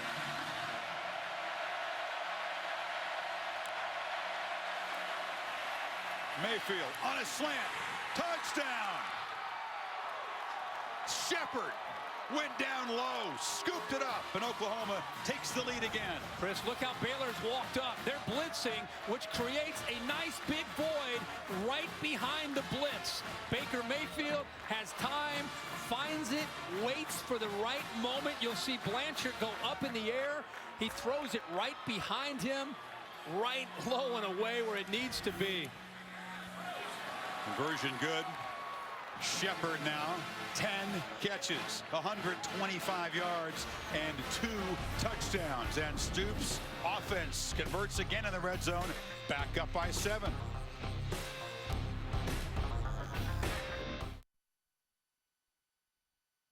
Saturday Night Football, presented by Walmart.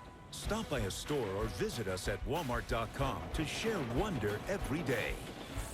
Ford, we go further so you can. And Chick-fil-A, we didn't invent the chicken, just the chicken sandwich. Conditions have improved for the blimp here. Aerial coverage brought to you by Goodyear. Everything Goodyear has learned, making tires that go the distance, inspires what they roll into yours. Goodyear More Driven, our official aerial provider. Rain seems to have moved off to the east. We'll see if both offenses get it cranked up. Each scoring to open this third quarter, and Oklahoma again has reclaimed the lead.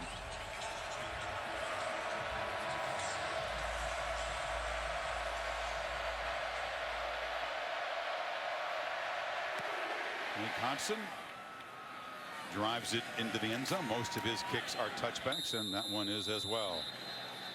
Well, Kirk, Tuesday night on ESPN, you're off to Chicago. It's a special time. The new college football playoff rankings presented by Goodyear will be released. Reese, you, others, I guess, from the United Center in Chicago between games of the Champions Classic. So we'll see how developments of today might change the committee's outlook. Alabama, be impossible to drop them after they hammered Mississippi State on the road. Clemson and Ohio State winning. Iowa involved with Minnesota tonight and lead by 6, but style points do count. They do, especially this time of year. Stidham wanted to take a shot downfield, and that just rolls and bounces the ball in there, incomplete to Hall. This offense that's known, Kirk, for all these deep shots. This is an example of what you're going to see. You're going to get a guy down here, a guy down here. But look at the Oklahoma Sooners in coverage. Look how tough this is to find an opening to throw the football to. Chafin and carry, and it's going to be 3rd down again. Alexander on the stop. It's interesting that Mike Stoops, he's come up with a plan. He's looked at it the entire offseason, and it's all really relying upon having a dominant defensive line and playing the way they're playing physically at the line of scrimmage against the run game and pressuring the quarterback, which frees him up to drop linebackers and defensive backs in coverage against the big playability in the pass. On 3rd and 7, it's a slant off the fingertips of Coleman, who was closely covered. 4th down coming up, and more jawing between Coleman and DBs. Thomas. It's a tight window, and you know, Coleman, as good as he is, he knows when he goes in there's a chance you're gonna feel a linebacker. In this case, it was Alexander. Gets around Thomas. The ball is thrown where he could make a catch on it, but he short-armed it just a bit, fearing Dominique Alexander close it in. Bears had only 8 3-and-outs all season coming in. That was their 3rd tonight. Gaillett's much busier than usual. Not a very good punt. Bounce backwards. And let's see where they spot it. It'll be at the 43 as Oklahoma takes over up 7.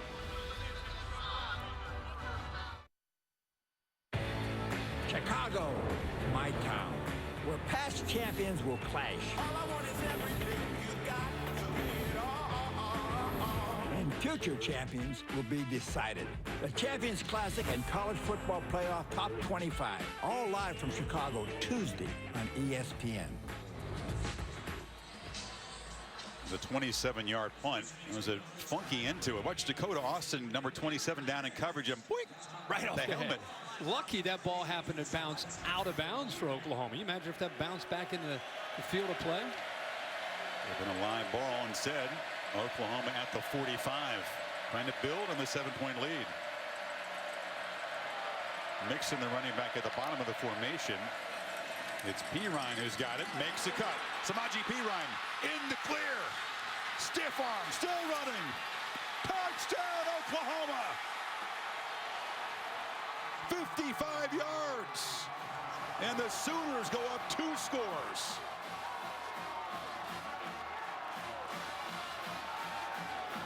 Physical, tough, and fast. I just cannot believe the job that Lincoln Riley has done with this offense, from the way they looked against Texas to where they've looked these last 5 weeks, including tonight.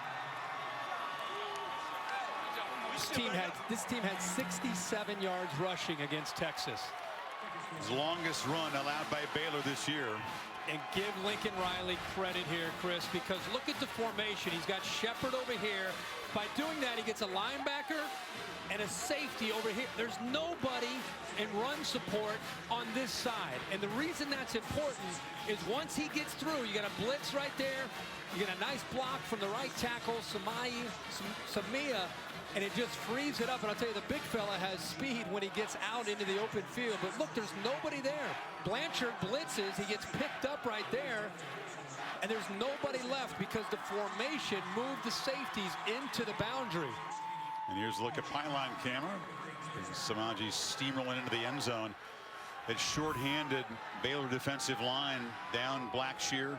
Already missing Bonds, Oakman, and Billings. Both of them banged up.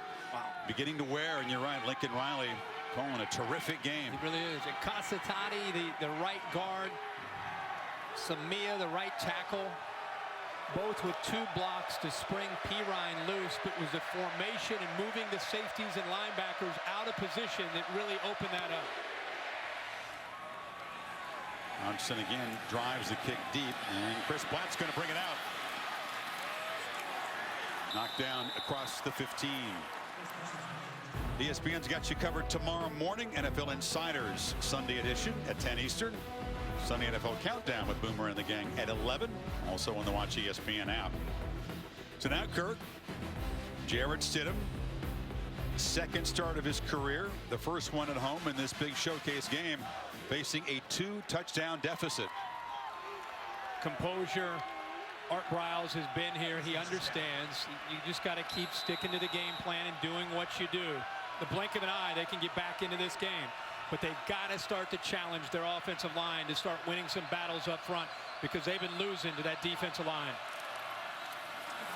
First down run again. It's Chafin who's wrestled down by Zach Sanchez. Now, Stidham's had a couple of big plays. Got off to a slow start. Obviously, the big 34-yarder in the last touchdown drive to Coleman was key.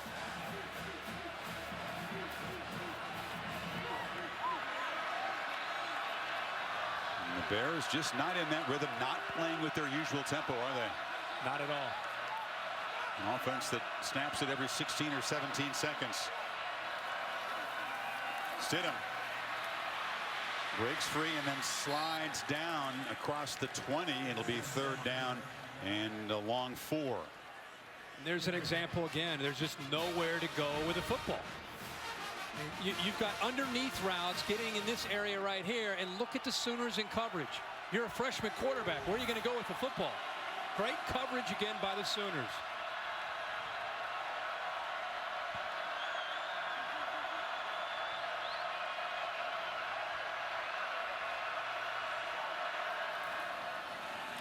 They try the middle. Nowhere to run. Chafin is stacked up. Oklahoma defenders getting stirred up. It's a 4th 3-and-out for Baylor. There's a star in the making in Charles Walker. You know how many great defensive linemen we've seen over the years in Norman? Charles Walker doesn't get the attention because of Tapper and some of the others, but right off the edge, 97. It gets extension, uses his quickness and speed to go right by Pat Colbert, a senior. And you're talking about Walker as a sophomore at 6'2" and 300 pounds out of Garland, Texas. A great athlete up front. Art Briles likes to use the tennis term that I feel like I helped introduce. Service breaks. Bears are having their service broken left and right here tonight. And Oklahoma now a chance to really take a commanding lead if they can find the end zone again midway in the 3rd quarter. The Allstate bus. Curtis joined us down here in Waco. You can enter the Allstate It's Good sweepstakes. Chance to win $100,000 plus a VIP trip to the Allstate Sugar Bowl and the National Championship game, as well as weekly prizes. What you just said is big in a game like this that can go potentially back and forth. A couple big stops. Oklahoma has been gaining momentum and confidence. It's a team that they've been embarrassed by the last 2 years. This is a huge possession, the way this game is going for this Baylor defense and for the Sooner offense. It's Pirine as they try to tenderize that shorthanded defensive line. Heather? Chris, the injuries for the Baylor defense continue to mount. Now, starting safety Chance Waz just went into the locker room. He has got a left shoulder injury. They're evaluating it. Right now, they're recalling his return doubtful. Remember, last week he had a neck strain. Right now, that same area being evaluated, Chris. And it was. You're right. Was knocked out of the Kansas State game. A hit from his teammate Stewart, who Heather also said is playing hurt. Well, you're right, Kirk. There's some urgency for this Baylor defense that's used to playing with the lead and protecting the lead, and now a bunch of guys out, a bunch of guys hurting. And Phil Bennett's doing everything he can. He's had to move some people around even when he came in tonight. 56, KJ Smith is seemed holding his thumb, Oakman, but he's a defensive end. They've had to move him down to play defensive tackle some.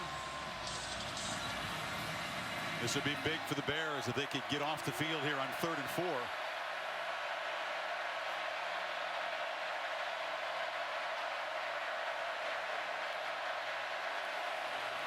Mayfield escapes. Gonna make the first down and more. Another scramble from the Oklahoma quarterback down near the 35. Tell you what, man, this kid has got something special. This kid is special.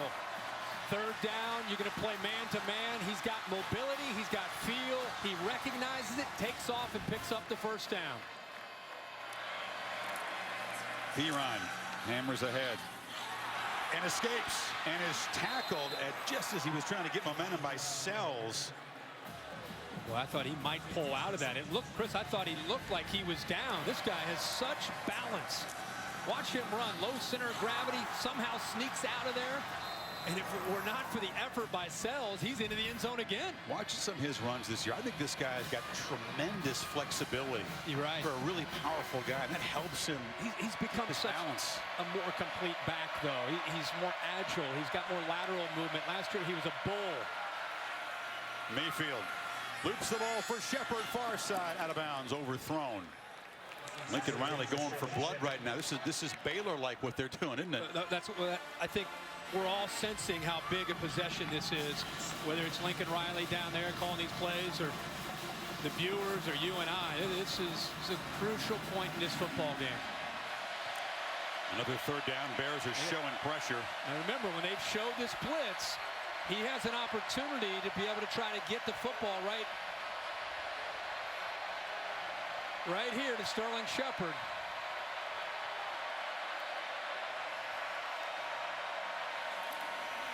Mayfield instead takes a shot far side. Jump ball broken up. Deron Neal very well defended. That was a terrific play by Ryan Reed, who's a backup corner. He has been a starter in the past, and he is stride for stride here. Does a good job. That is textbook right there by Reed. He sensed the hands and the eyes of Neal, and that's when he threw his arm up to knock that football away. Great play. Oklahoma going for it here on 4th and 5. Baylor brought pressure the last play, Chris. Let's see if they bring pressure again and create those one-on-one matchups. Huge play. Mayfield, screen, Shepard. Cannot escape. Brought down, and Baylor makes a stand. 11th catch for Shepard, but couldn't escape Terrell Burt, and the Bears take over. Well, that's, Burt's involved, but the guy who made the play is Trevon Blanchard by getting around the block, potential block of Mark Andrews. It's a big-time stop here by Baylor. Watch 48 off to the side here. Does a good job of working around right there. Works around. Andrews gets involved, forces him back inside, and that's where Burt and the rest of the Baylor defenders were. But we talked about how important that possession was before it started. They got to stop, and now you see what Baylor can do here offensively.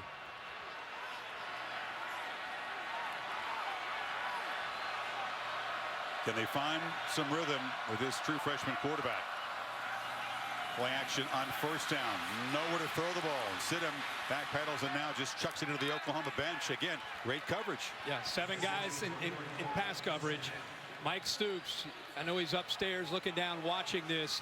This plan that was put together is working up to this point, and it has everything to do with keeping people in coverage and dominating the line of scrimmage with a great defensive line.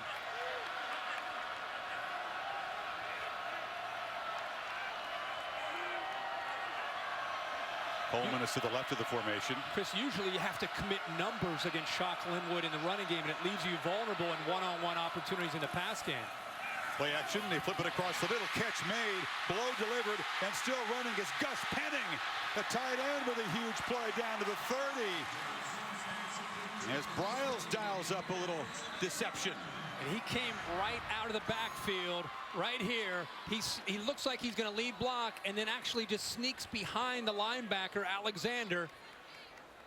The ball had to be thrown in a hurry because of the safety that Ahmad Thomas coming in so quickly, and that's exactly what he does. He reads it, feels it, gets the ball thrown in a hurry. It was only physical Penning's tackle there. Yeah, only Penning's 5th catch of the season. You can see the volatile Mr. Stoops, who's much calmer in the booth than he is in the sidelines, looking down as Penning is attended to and now helped to his feet. 250-pounder. Comes from Michigan. Not many guys in this Baylor roster from outside of the state of Texas. He is a big target. 6'6", 250. They're pretty good wheels after the catch, didn't he? Well, a lot of space, but ran over Ahmad Thomas and then did show some speed.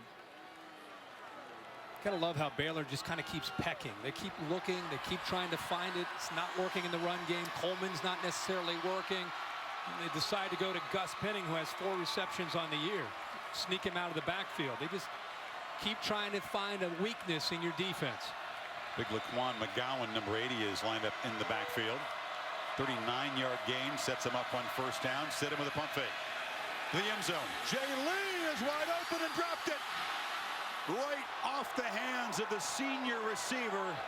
Should have been 7. Well, a stutter and go on an island against Zach Sanchez, and he had him. He gave him a little stop and go.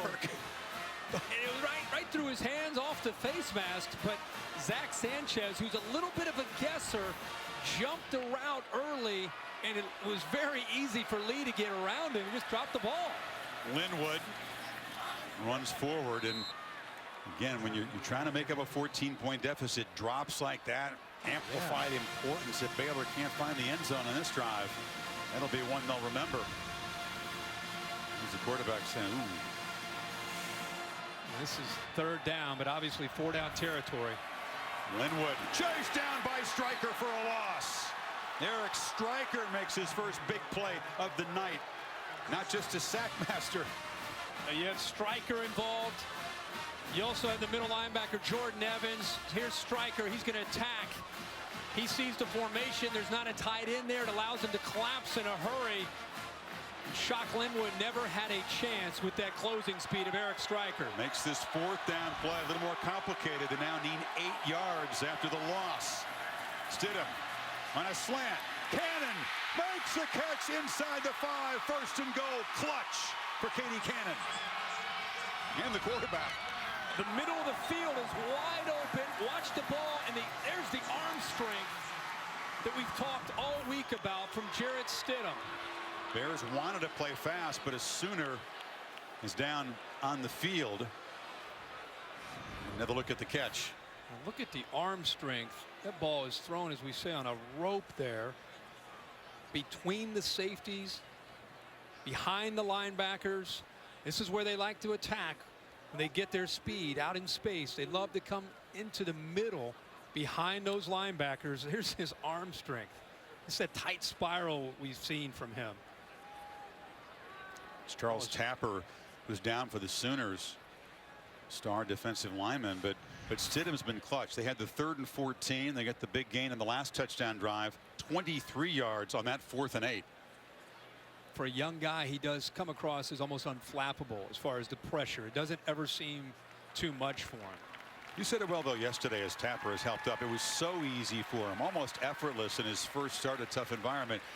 But listen, for any quarterback, much less a true freshman, you're going to have those nights where suddenly it's not going to feel as easy as effortless, and you have to work through it. No, and we were watching him in practice. He's loose. He's confident. He's been here since January and rolls out in Manhattan, Kansas, throws 3 touchdowns, over 400 yards, and kind of a walk in the park. You knew tonight against this Sooner defense would be more challenging, but you got to be impressed with the young guy and the way he's just kind of hung in there, and he's given his team still a chance to compete to try to get back in this game.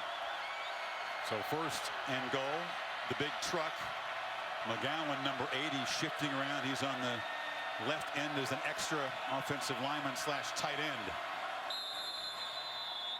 And now a timeout taken by Oklahoma.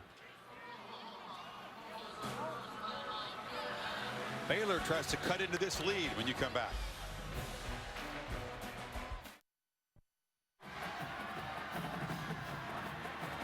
Baylor Bears used to pretty easy victories. Nothing easy about this one. They still face a 14-point deficit, but have a 1st and goal at the 5.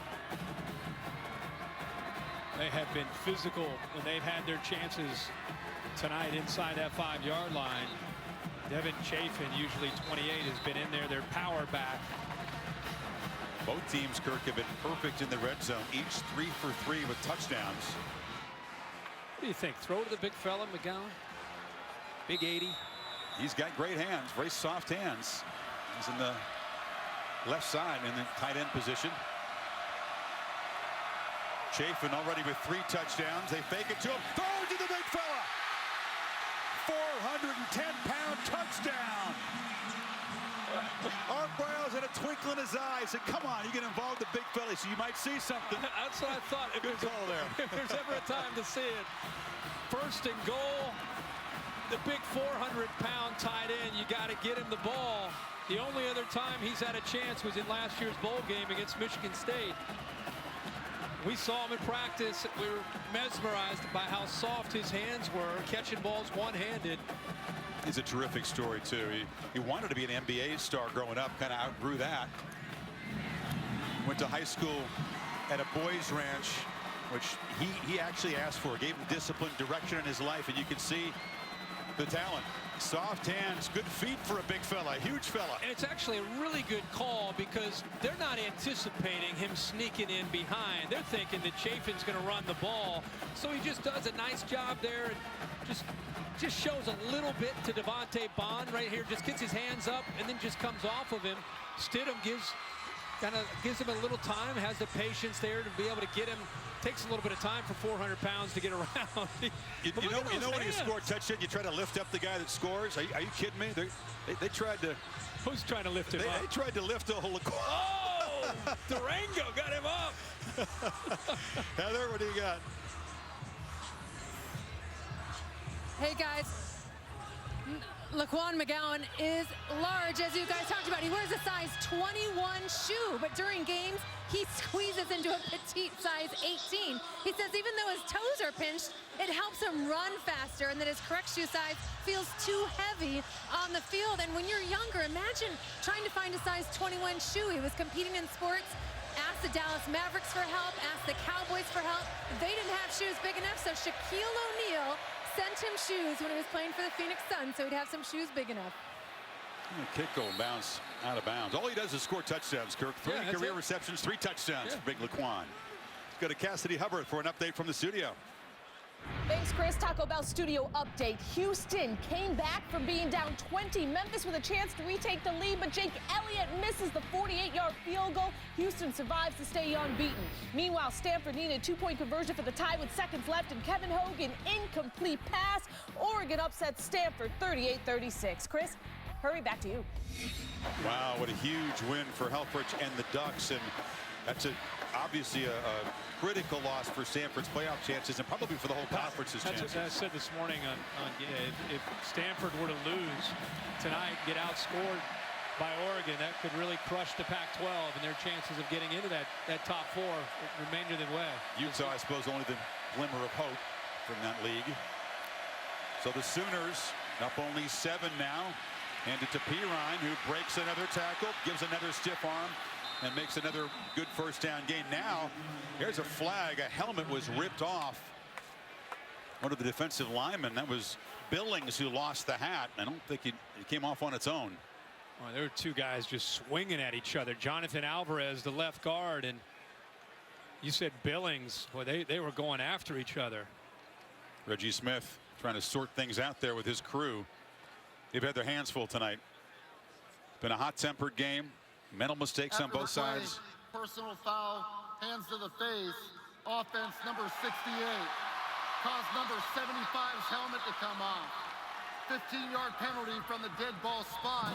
It's second down. Number 75 may remain in the game. Jonathan Alvarez guilty of the penalty. And that'll mark him back 15 yards. Wow, again, another a penalty which is just kind of a guy losing his composure. It's been typically the big guys down in the pit who've done so. That is a crucial penalty that puts the Sooners way behind the chains as the rain begins to fall again.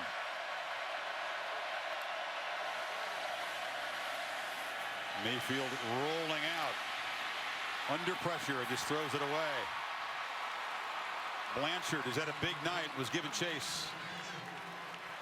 3rd and 20. Tried some misdirection with that fast-flowing Baylor defense. The Bears in that speed able to chase Mayfield down, and now after that huge mistake by Alvarez, probably just run the football here and try to avoid a mistake.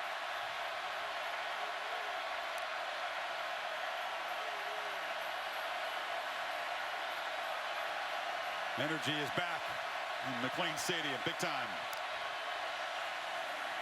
They do hand it to Pirine. He's got a squadron of blockers, but the Bears defense knifes through. That was Edwards and Blanchard combining. Oklahoma will have to punt. You're right. You can feel a different energy in here right now after the touchdown, and now they get a 3 and out to get the ball right back to Jarrett Stidham in this Baylor offense. But again, that major penalty just really killing that drive. Seibert, an excellent punter. Not one of his better efforts. Hawthorne comes up, bobbled it, tried to make the fair catch. It bounced back into his hands. Now they'll wrestle for it at the 32-yard line. Still trying to sort out who has the football. And Baylor's going to keep it. As Hawthorne dodges what would have been a huge mistake. You said the rain has come back. That ball wet again. Got his legs there to help him. How lucky was that? Yeah, if he didn't have his legs and his knees to help him, I think that ball bounces on the ground right into the hands of Jordan Thomas. Absolutely. Jeez. A knee catch. The elements, once again, perhaps a factor. We thought the rain would move out. That's what the forecast called for. It stopped for a while. Coming down again, and the wind kicking up as well. Still a long way to go in this football game with the way these two teams potentially could move the ball.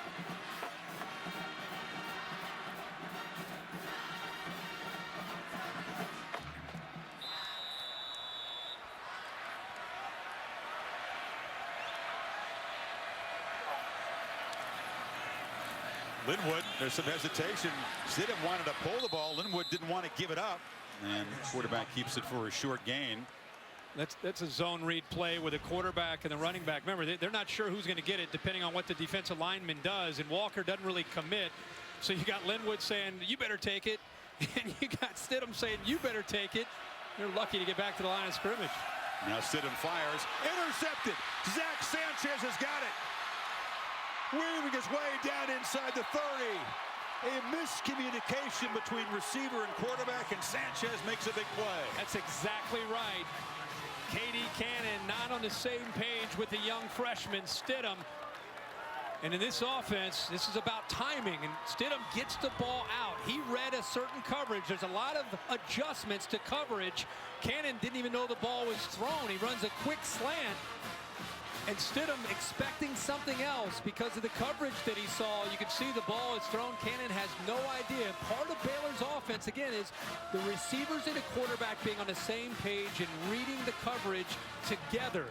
Here, the receiver read one coverage, the quarterback read another, not on the same page, and Sanchez is waiting for that interception. It's his 4th pick of the year. He's been nursing an ankle trouble. You can see at the end of a play as ankles kind of got rolled up.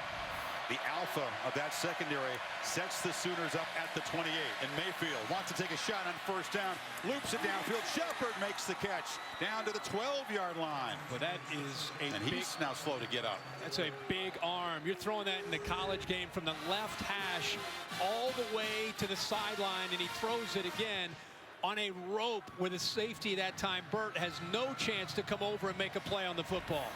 Two-back look on first down. Low snap. And that play didn't work from the start. Mixon is dropped for a loss, but the timing thrown off by the snap. Again, this Baylor defense trying to come up with a stop. Final minute of the 3rd quarter. You're right. That had a weird feel from the beginning here. They really didn't have much of a chance. Baylor all over it with the timing. You're right, because of the snap off. Young made the tackle for a loss of 3 yards. Second down, clock at 15 seconds in the 3rd quarter. Rain picking up even more now. Mixon tries to make the edge. Cannot hit hard. Another loss. Consecutive losses as Jamal Palmer came up to hit the running back, and tempers flare again. Mixon lost his helmet. This defense is flying around right now. How about Sells, Chris? How physical he is stepping in for Stewart. Well, Oklahoma threatening, up 7 as the rain falls in Waco. A hot-blooded, hard-hitting, surprisingly defensive game. Back with the final quarter after this message and a word from your local ABC station.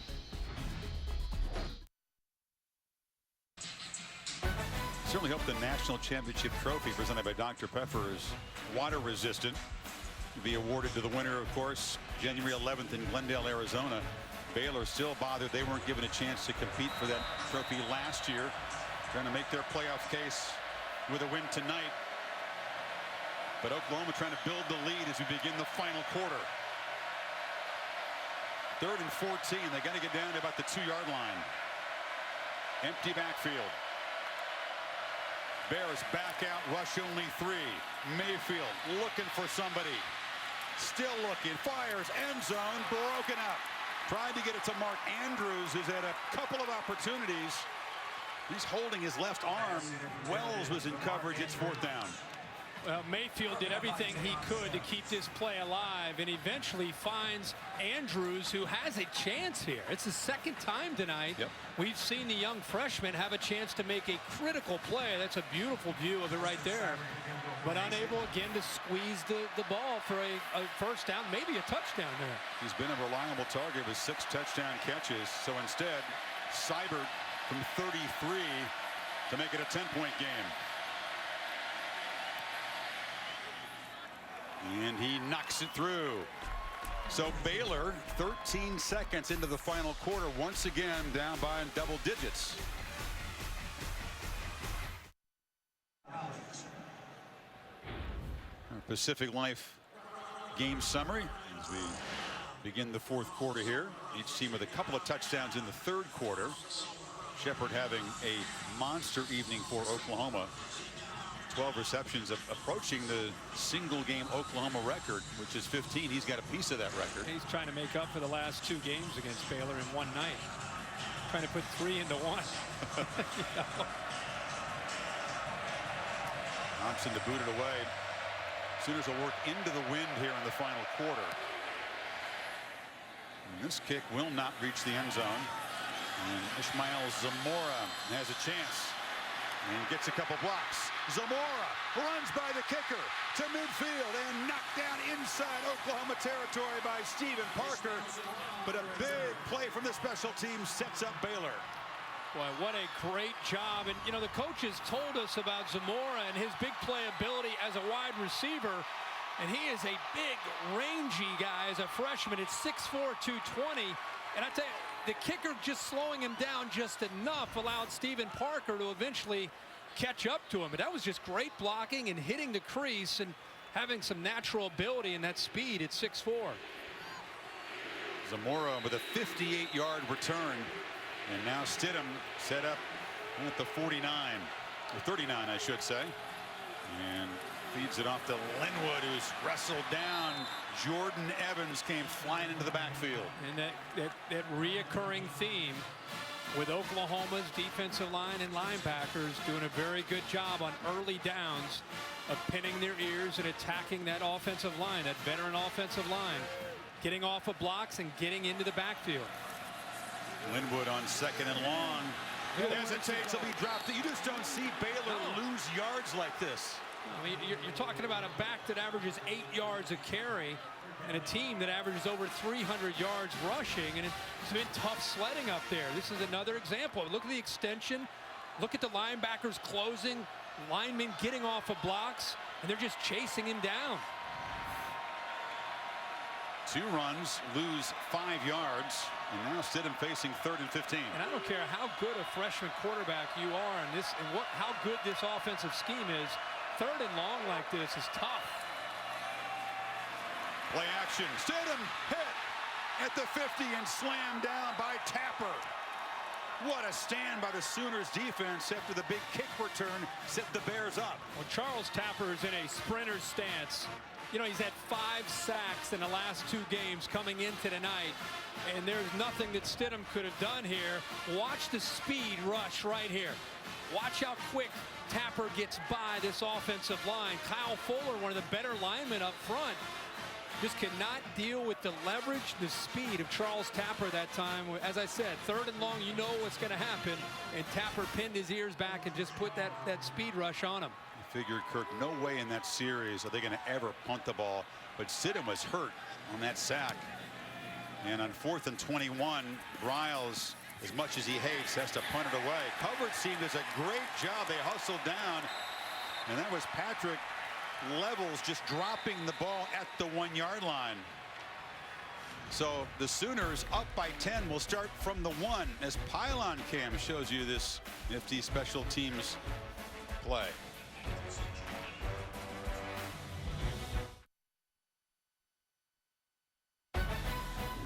Saturday Night Football presented by Walmart.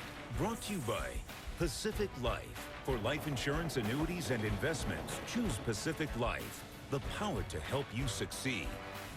Kay Jewelers, who would like to remind you that right now, it's engagement season. And AT&T, mobilizing your world. Everything Goodyear has learned, making tires that go the distance inspires where they roll into yours. Goodyear, more driven, the official aerial provider of Saturday Night Football.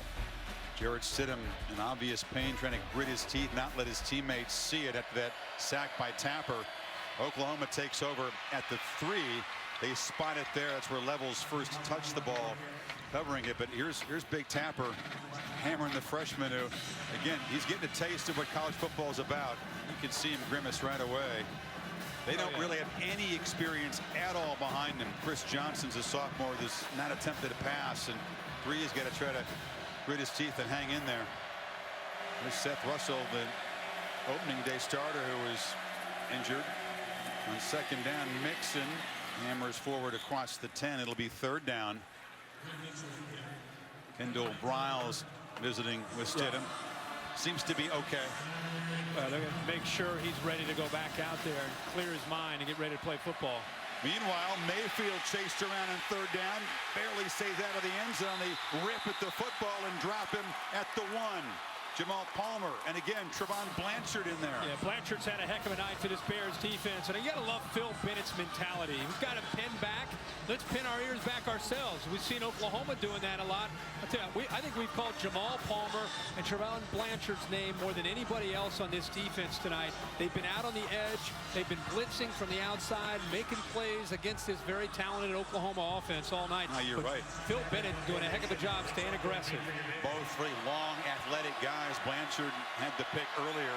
Seibert backed up in his end zone, and this very, very good freshman punter drives them back to the 45-yard line. So Jarrett Stidham gritting his teeth, back to work with good field position as the Bears, with 11:01 to play, try to cut into this lead. Remember, the Bears had the big kickoff return. It looked like they had some momentum, and then, of course, they end up having to punt. How important is special teams? They punted inside the 5-yard line. The Sooners go 3 and out, and now Stidham, even after the sack and the disappointment, they get the ball right back in plus territory. Still only down 10 with 11 minutes to go in this game. Stidham gained 28 pounds since he arrived in Baylor as an early enrollee. He was a skinny kid in high school. He's been rooming with 2 offensive linemen, including Spencer Drango. So maybe hanging up with the O-line has helped him bulk up and survive hits like that last one. A 1st down throw far side. It's low, and Jay Lee couldn't come up with it. You know, we showed him grimacing. We showed him with a coat on with all the rain. We showed Kendall Briles talking to him, Seth Russell talking to him. The one thing we didn't see was him throwing. I was surprised. That's the first ball that he has thrown since he came off after he got body slammed by Charles Tapper, and that was not like him, the throw that he just made right there, as far as his accuracy and velocity. Here's a second throw. The downfield shot. Coming back for the ball is Cannon, and he's wrestled out with a 1st down. 2 Sooner defenders, Kirk, but he didn't really spy the ball. Well, Parker never finds the football, and Cannon does a good job of coming back to the ball. It's a bit underthrown. You can see Parker's just lost in one-on-one coverage, and that's the matchup. Who's going to win those matchups on the outside? Give KD Cannon there. They got 27, and now Stidham tries to escape again. Loops the ball for the end zone. 2 receivers come to the area, and it's caught by Lee for a touchdown.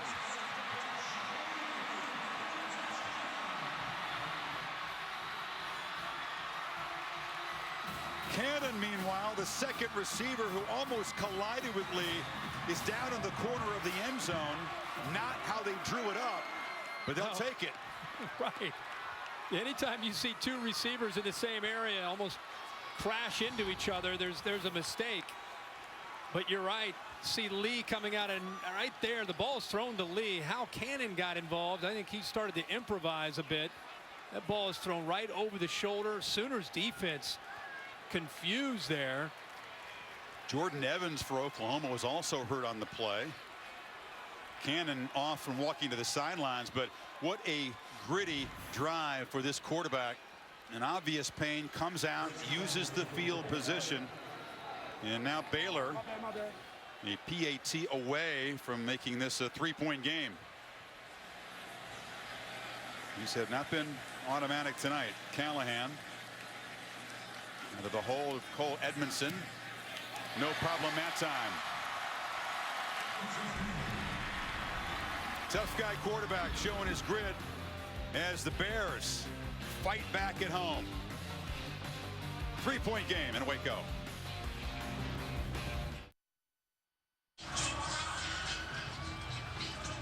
A soaked but suddenly much happier crowd here in Waco, jumping around on the timeout, trying to give the Bears some energy.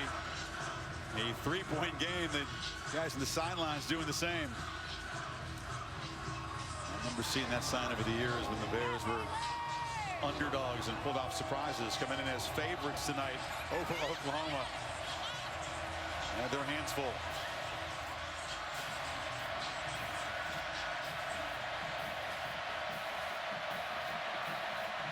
Evans with him, Reeves at his back, boots it to Ross, who will bring it out.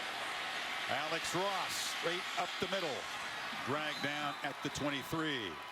Our LG V10 moments of the day. 2 unbeaten teams had to rally in the fourth quarter to stay unbeaten. Oklahoma State was down 17 at Iowa State. Came back to win by 4, outscoring the Cyclones 14-0.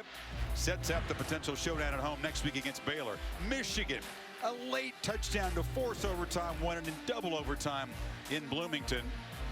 And Houston, they were down by 20 to Memphis in the fourth quarter, won 35-34 with a big rally late as the Cougars stay unbeaten. And Oregon knocking off Stanford on the road, ending the Cardinal playoff hopes.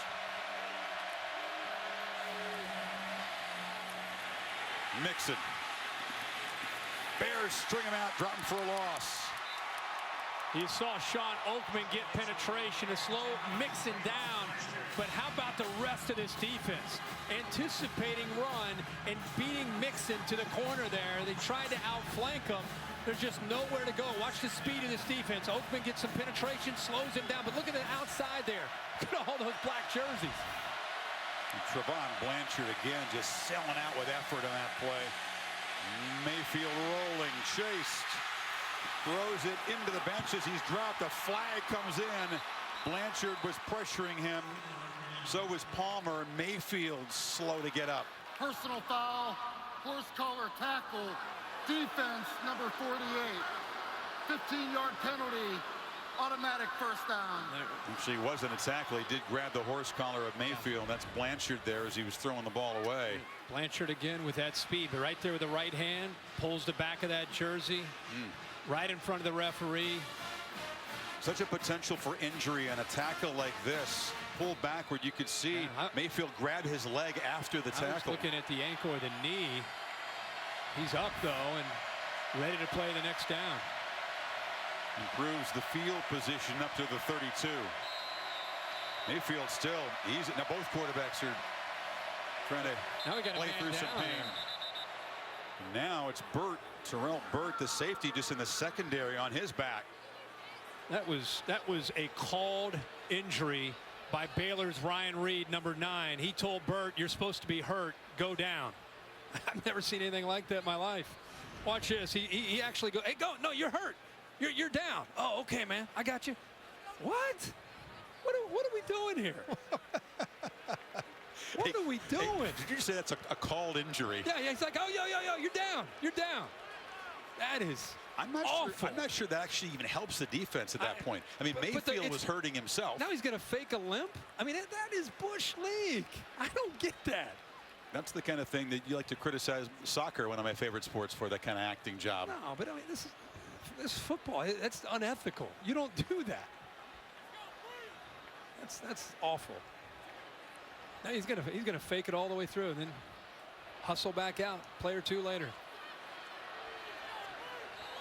Was he possibly hurt, then got up and tried to get off? No, he was ready to play.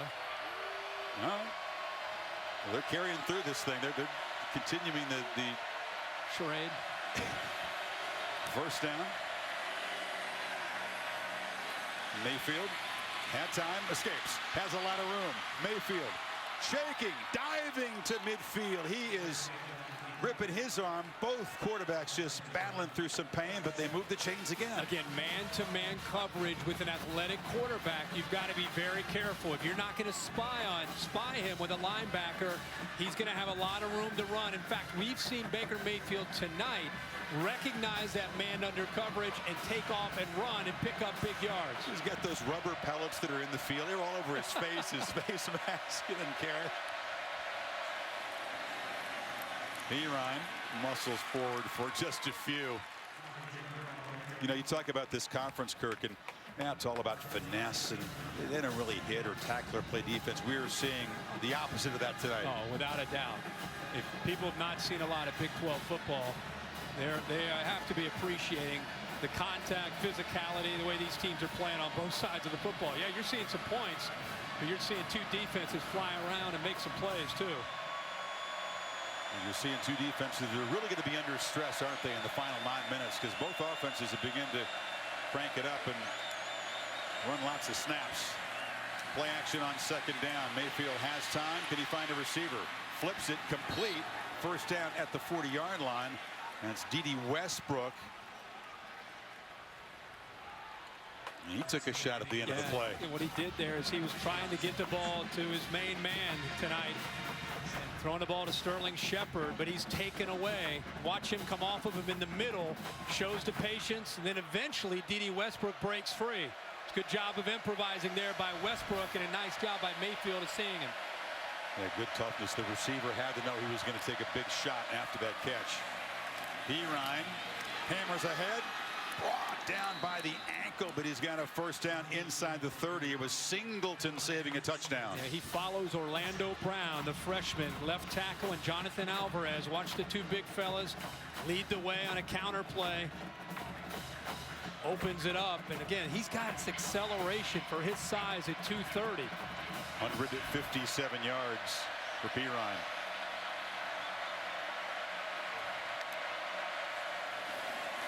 There's another first down run. Hard-earned yard. These Baylor linebackers and safeties starting to really get involved in the run game. Doing everything they can to try to slow down Samaje Perine. It's a battle of wills with 7 minutes to go here. Sure, a 3-point game.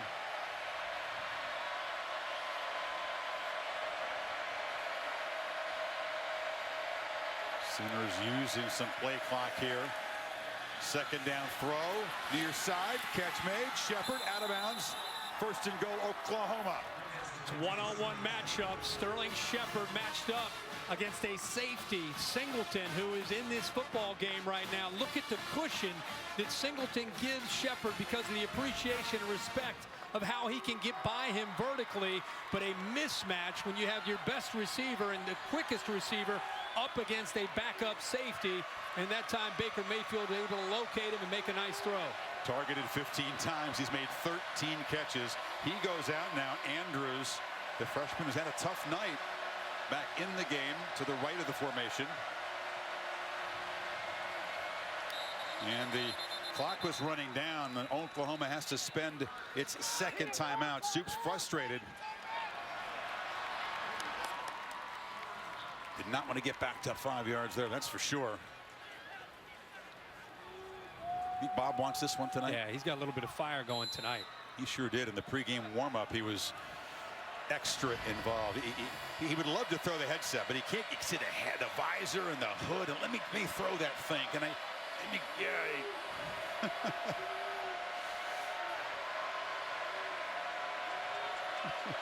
All tangled up. So they did not get the timeout. That's why I was frustrated. It was a delay. So first and goal, they sling it far side. Mixon cannot break a tackle. Muscled out by Blanchard again. Talk about a difference in what may transpire here in these next 2 or 3 plays, Chris. Under 6 minutes to go. You kick a field goal, you go up by 6, and you get Baylor the ball. You score a touchdown, and you go up by 10, and it's a 2-possession game. These next 2 or 3 plays are vitally important. That's what made that 5-yard penalty such a source of fury for Stoops.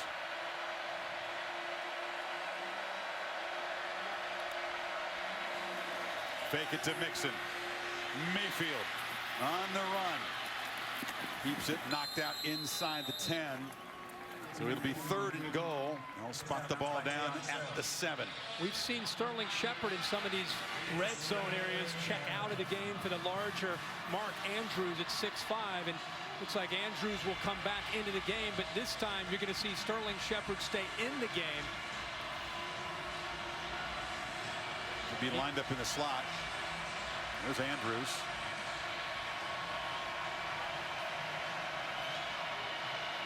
Third and goal. Another huge play.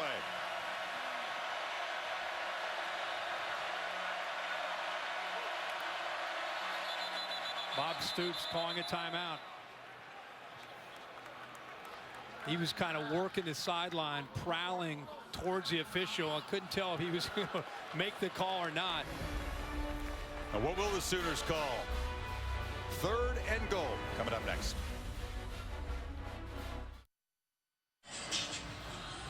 The Baylor defense has lost 3 starters to injury tonight. Orion Stewart and Chance Waz, both safeties, and Bo Blackshear trying to dig in deep, Kirk, on 3rd and goal. Oklahoma comes out in the exact same formation where they have the taller receiver Andrews and also Shepard right here in the slot. Ryan is the back.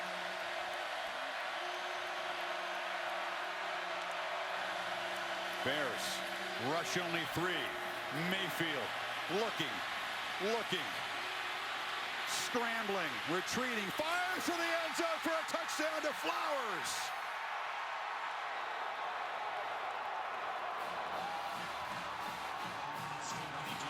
Extending the play, showing patience, and look at Trevor Knight, last year's starter, off to celebrate with Mayfield there. That play is kind of symbolic of the night in the season that Baker Mayfield has had for this Oklahoma Sooners offense.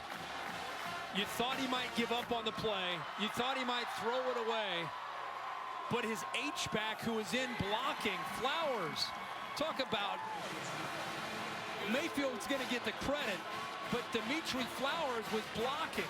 He wasn't even going out for a pass, and he turned around and figured out, keep your eye on this guy right here. And this play takes a long time, but he is in blocking, waiting. You think he might run, and then he decides right here to take off and try to get out into the open field. I can't believe none of the linemen went downfield. In fact, the freshman, Samia, the right tackle, actually did.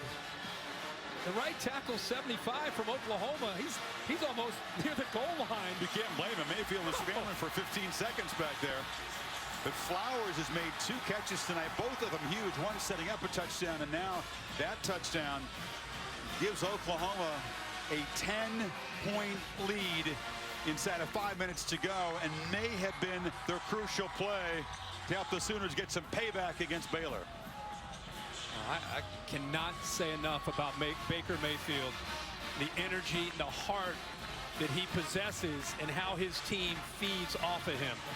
Remember, he made the mistake to Blanchard and had the report. He went right away to the offensive line and took ownership of the mistake and said, guys, hang with me. I'm going to make up for that. And he's played beautifully since that mistake. Yeah, without a doubt. I mean, this whole offense has done such a remarkable job since the game in Texas against the Longhorns, where they lost and had a miserable day offensively. I'm just wondering, they couldn't find a scholarship for him in Lubbock? No doubt. I'm just saying. This Platt gets the edge and gets knocked down at the 30-yard line. So Baylor's got to show serious urgency. Hope we're on ESPN tonight after the Wazoo UCLA game. Stick around for Sports Center at night. A recap of another eventful Saturday in college football. Sports Center at night also streams live on the Watch ESPN app. Remember, you're talking about a Baylor offense that specializes in scoring in under 2 minutes. I mean, they can score in a hurry, and that's exactly what it's going to take right here from Stidham and his group of wide receivers to make some big plays, something that's been tough for them to do against his center secondary. Stidham downfield, intercepted, tried to take a shot. Ahmad Thomas came across and make the catch, and that might do it for Oklahoma. This secondary given so much abuse and grief, so embarrassed. But the last 2 meetings, how sweet is this celebration? Well, it's an amazing way to potentially wrap this up. Mike Stoops deserves a ton of credit.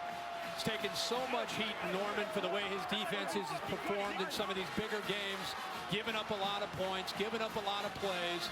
They put a plan together, and his players went out and executed it tonight. Ahmad Thomas in the middle of your field. He actually does a good job of reading the eyes of the young freshman quarterback who stared down Jay Lee. One of the few times we've seen him make a mistake, show his youth. He stared Jay Lee down, and Ahmad Thomas, the junior from Miami, read it and jumped it and comes up with maybe the play of the game. Third turnover for the Bears, who are -2 in that department. They were +11 coming in here on a short gain. Again, look at the last couple years. Rush yards, 377. Pass yards last year. They got ripped up on the ground a couple years ago. Didn't have a takeaway in either game, Kirk, in 3 tonight. Yeah, I think that's the difference. I mean, you can see there's still some points being scored, but when you defend Baylor, I got news for you. I don't care who you are. You're going to give up some points when you try to slow these guys down. And I think there was a different plan. There was a different level of confidence in the secondary tonight from Oklahoma and on the defensive line. I mean, those are the 2 areas. When you look at them the last 2 years on film and you look at them this year, totally different group of athletes on that defensive line, depth, and that secondary, they played their hearts out. Now, we wondered, Oklahoma came from 17 down to win overtime in Knoxville, just failed to show up in Dallas. Everything went wrong against Texas. You wonder what's going on in Norman. There's no energy. There's no vitality. Sterling Shepard told me they had a players-only meeting, a team meeting. They told the coaches, hey, we got to start practicing faster with more urgency, playing faster.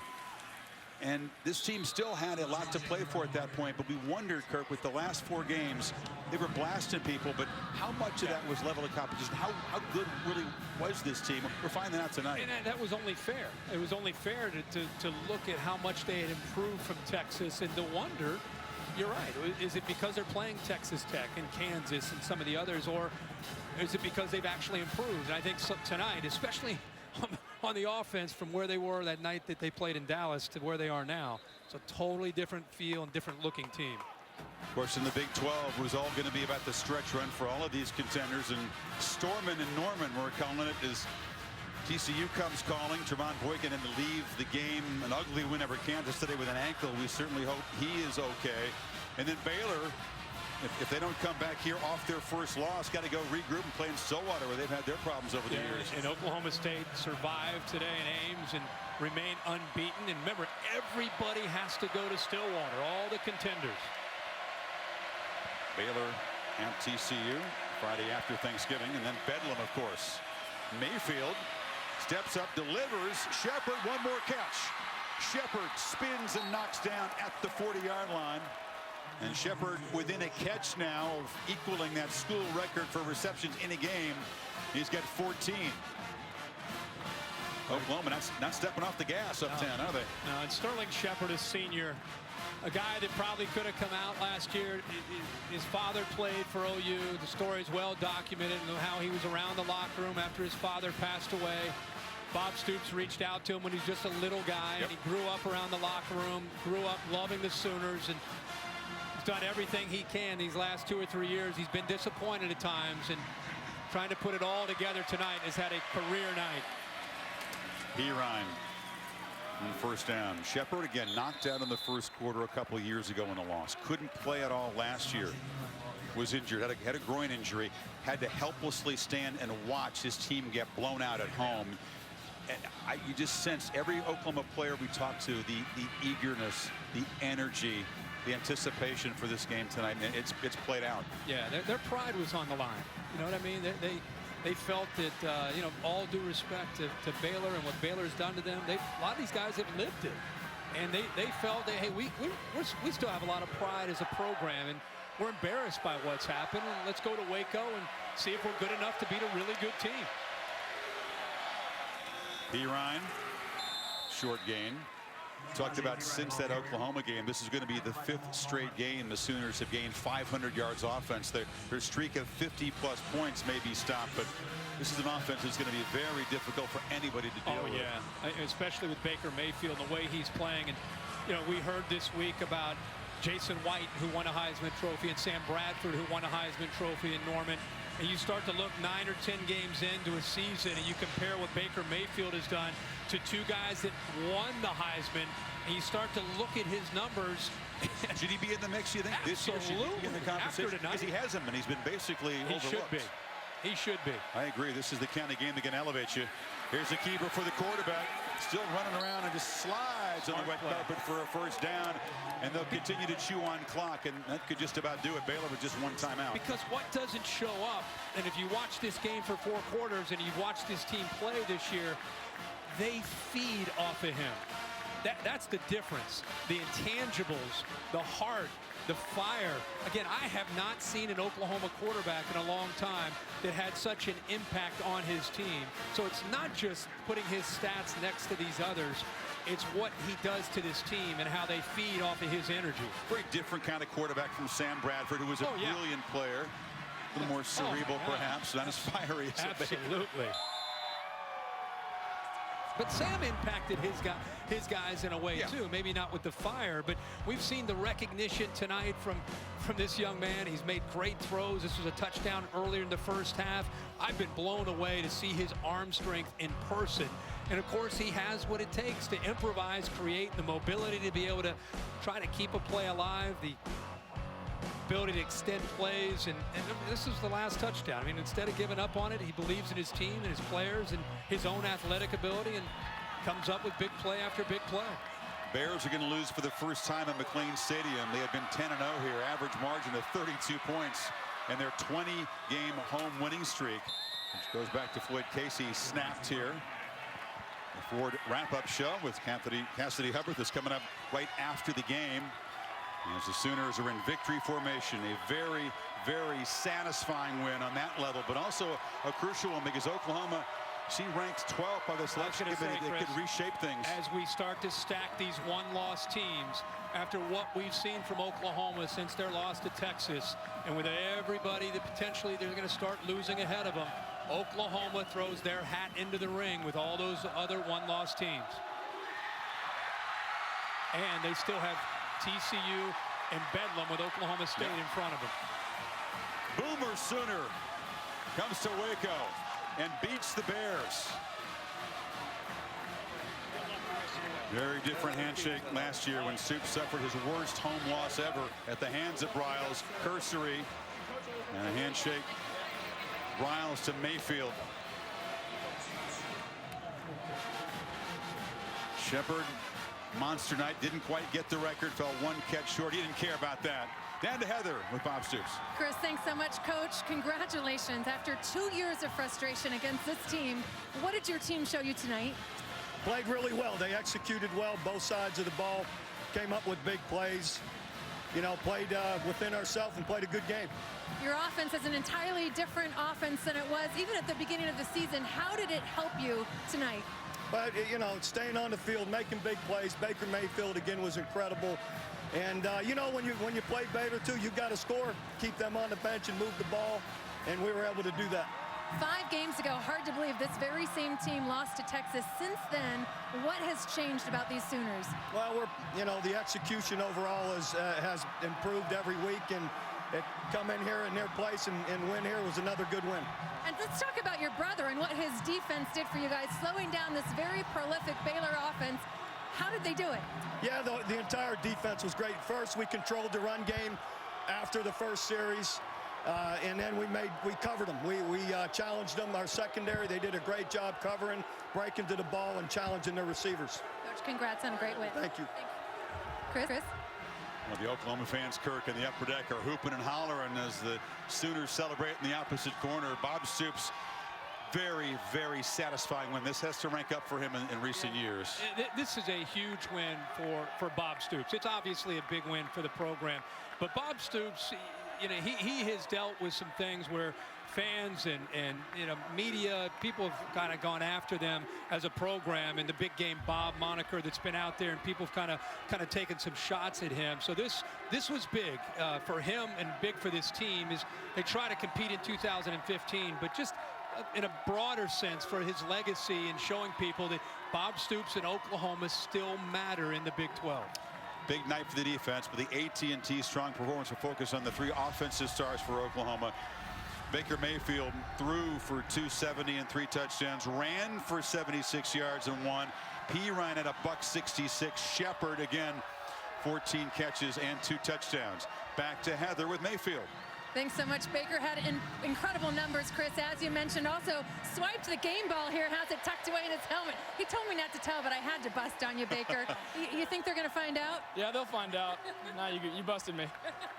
What was the difference tonight? Back and forth, you threw a pick 6 early and you gritted it out. What do you think was the X factor? Just focusing in and doing our job. I mean, that interception's all my fault. If I'm going to miss anywhere on a pass, I got to miss outside, and that kid made a good play on it. And so I learned from my mistakes, and I was more aggressive from there.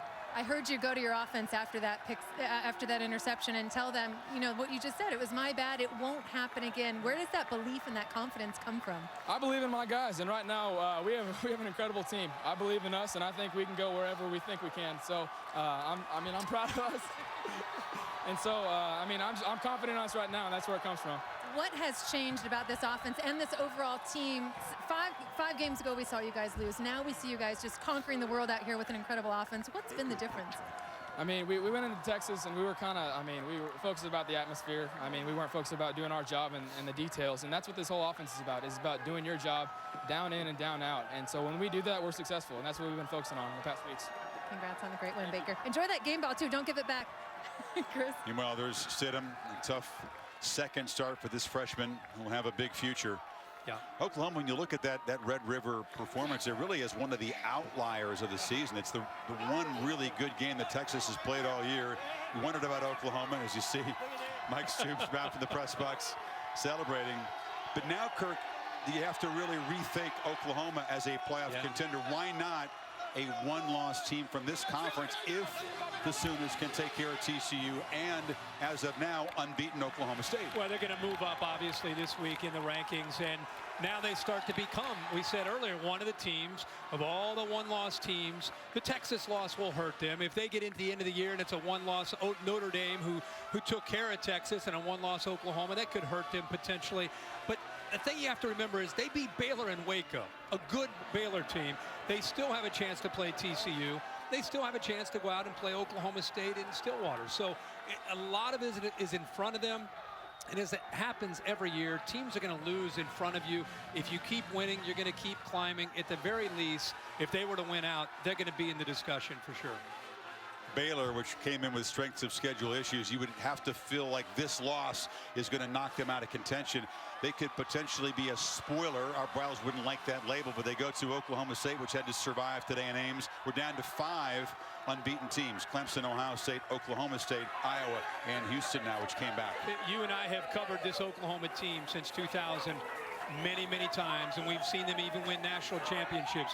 I don't know if I have ever seen a group of Oklahoma players and coaches so excited after a win than what we're witnessing right now. This obviously meant a lot to them, the opportunity and the challenge to come to Waco to take on this talented Baylor team. Yep. The pent-up frustrations, the embarrassment of recent years, but also what it means for their season. The Oklahoma Sooners come as underdogs to Waco and knock off the Bears by 10, putting themselves very much in the playoff conversation. 44-34 is the final for Oklahoma here at McLean Stadium. Tonight's game was produced by Bill Bonnell, directed by Derek Mobley. For our entire crew, which braved the elements here in Waco, and for Kirk Herbstreit and Heather Cox, I'm Chris Fowler saying so long from Waco, where Mayfield and the Sooners are elated with themselves tonight, and why not? The Ford wrap-up show coming up right now as we kick it off to Cassidy Hubbard. Cassidy?